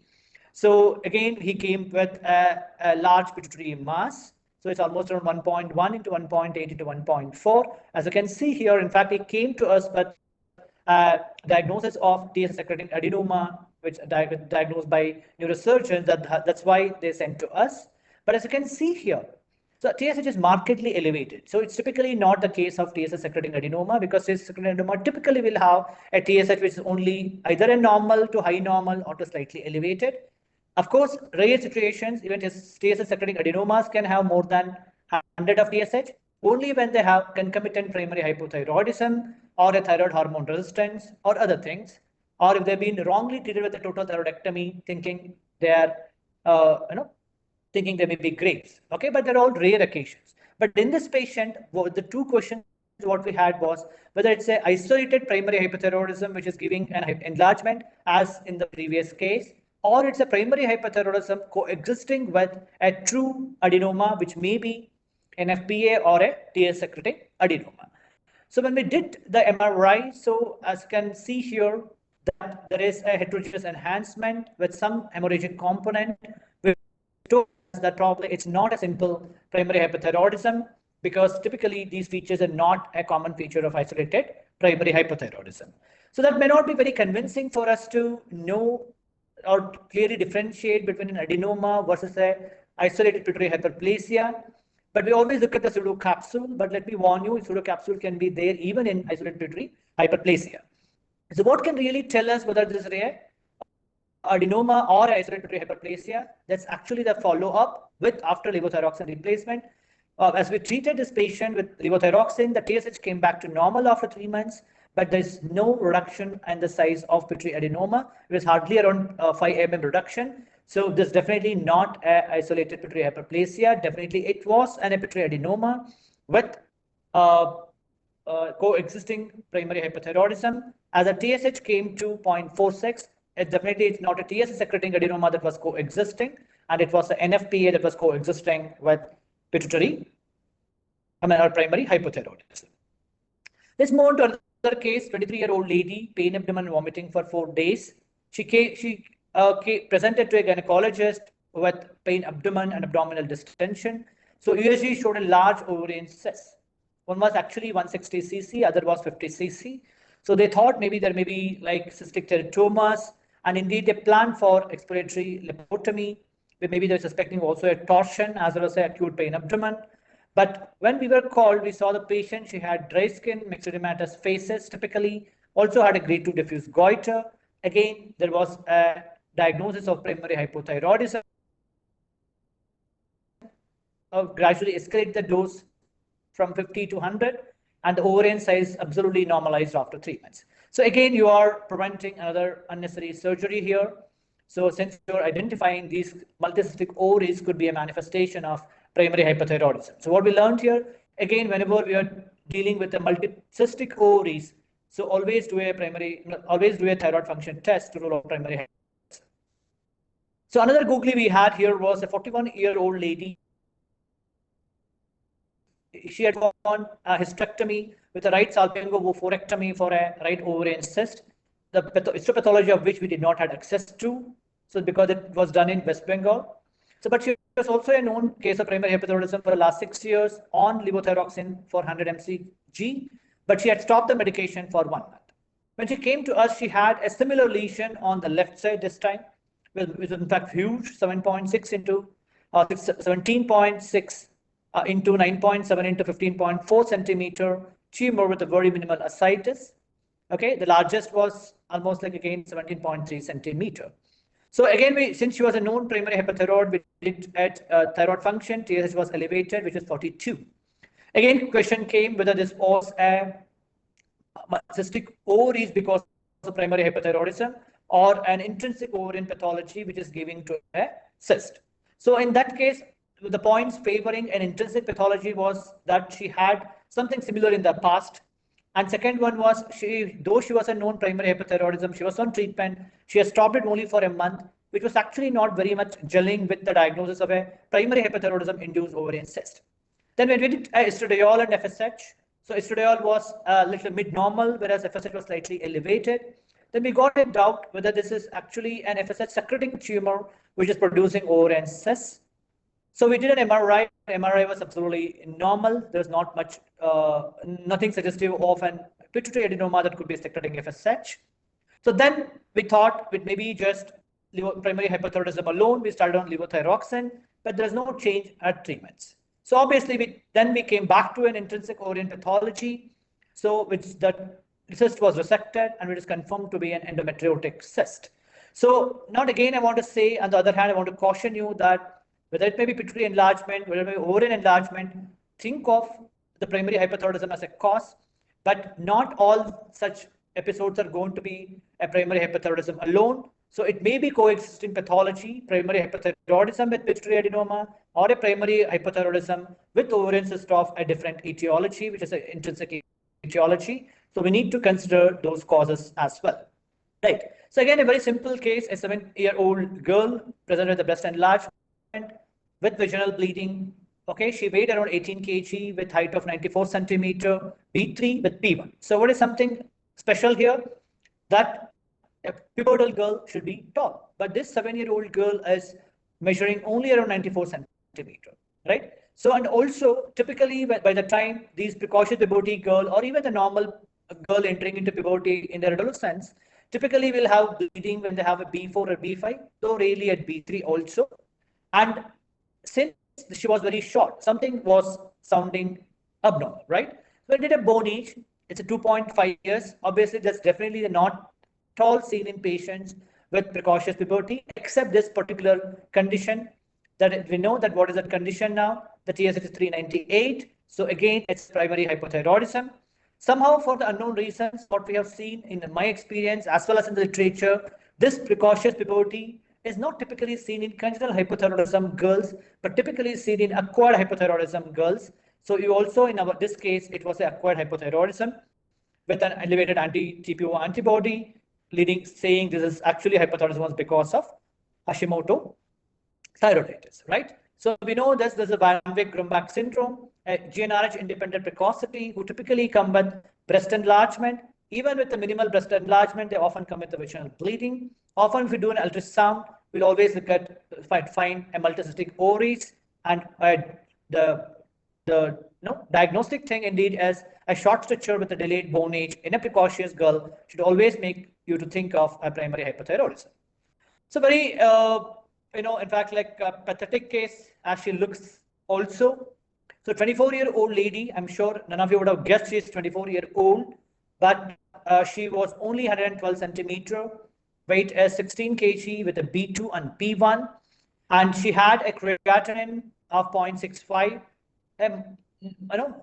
slightly lower albumin, which is indicating there's hypoproteinemia. She's also anemic with 7.7 of hemoglobin, but it was not iron deficiency, which was a normal side in normochromic, saying again probably it's because of a hypothyroidism alone.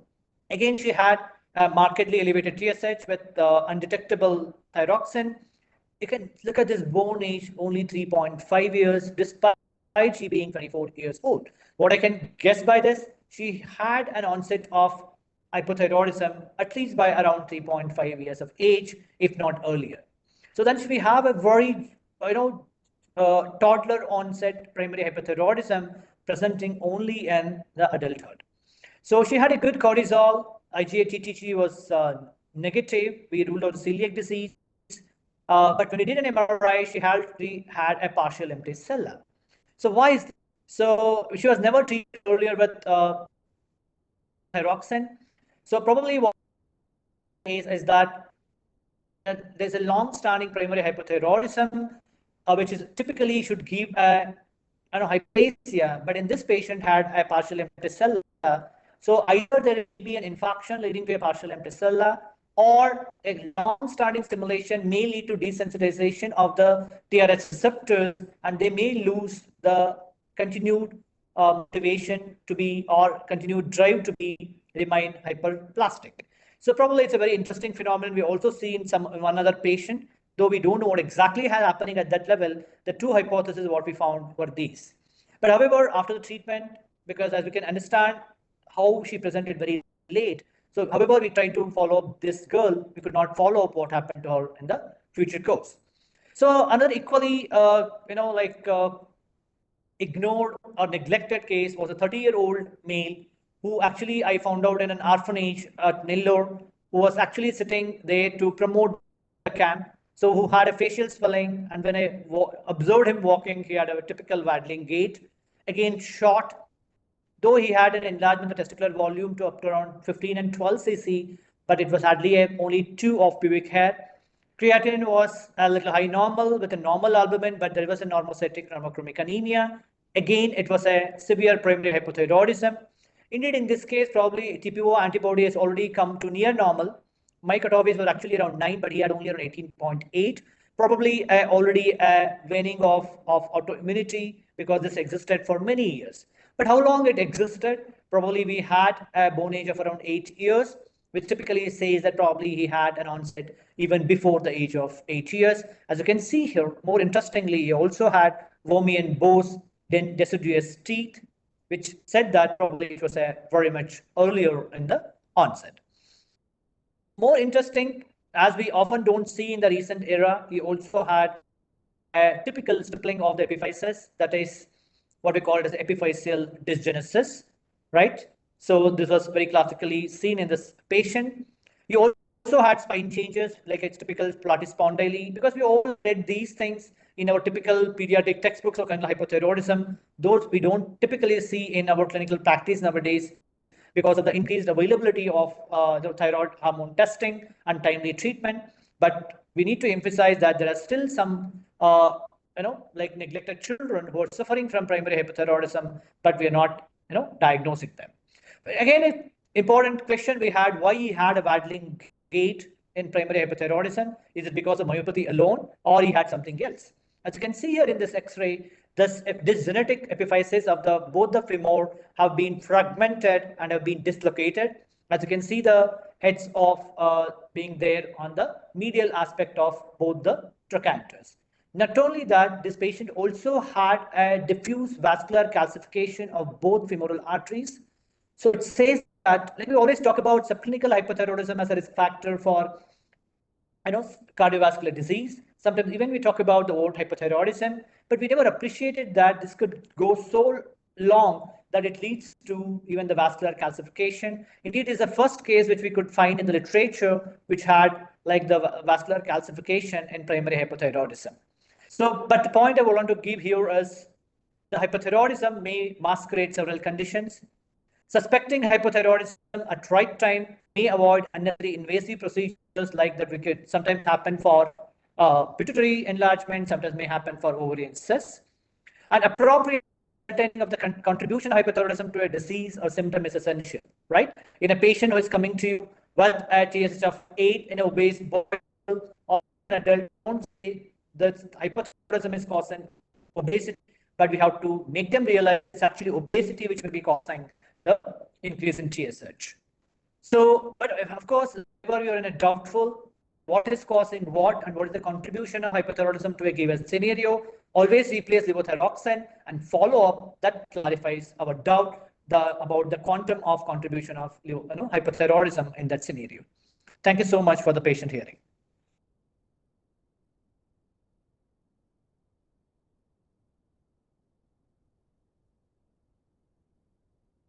Rohit, were you listening?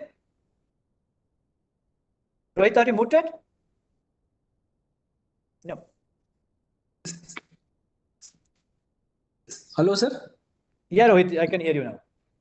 Sir, thank you for the talk, sir. Thank you for giving us an approach to hypothyroidism with case-based, interesting cases of hypothyroidism, which we rarely see nowadays. Sir, as we don't have any questions, this comes to we can close your session, sir. This brings us to the end of the symposium. I thank all the speakers for enlightening us with the wonderful talks, which are very clinical based and with approaches and management. As I've announced earlier, we have posted a Google form on the chat box, and it is mandatory to fill the Google form for us to process your CME points. We again thank our sponsors for the session, Sun Pharma. So, and last but not the least, I would like to thank all the delegates for the patient listening to this seminar. So we would like to close this seminar. Thank you, all the speakers and delegates once again. Thank you, Rohit.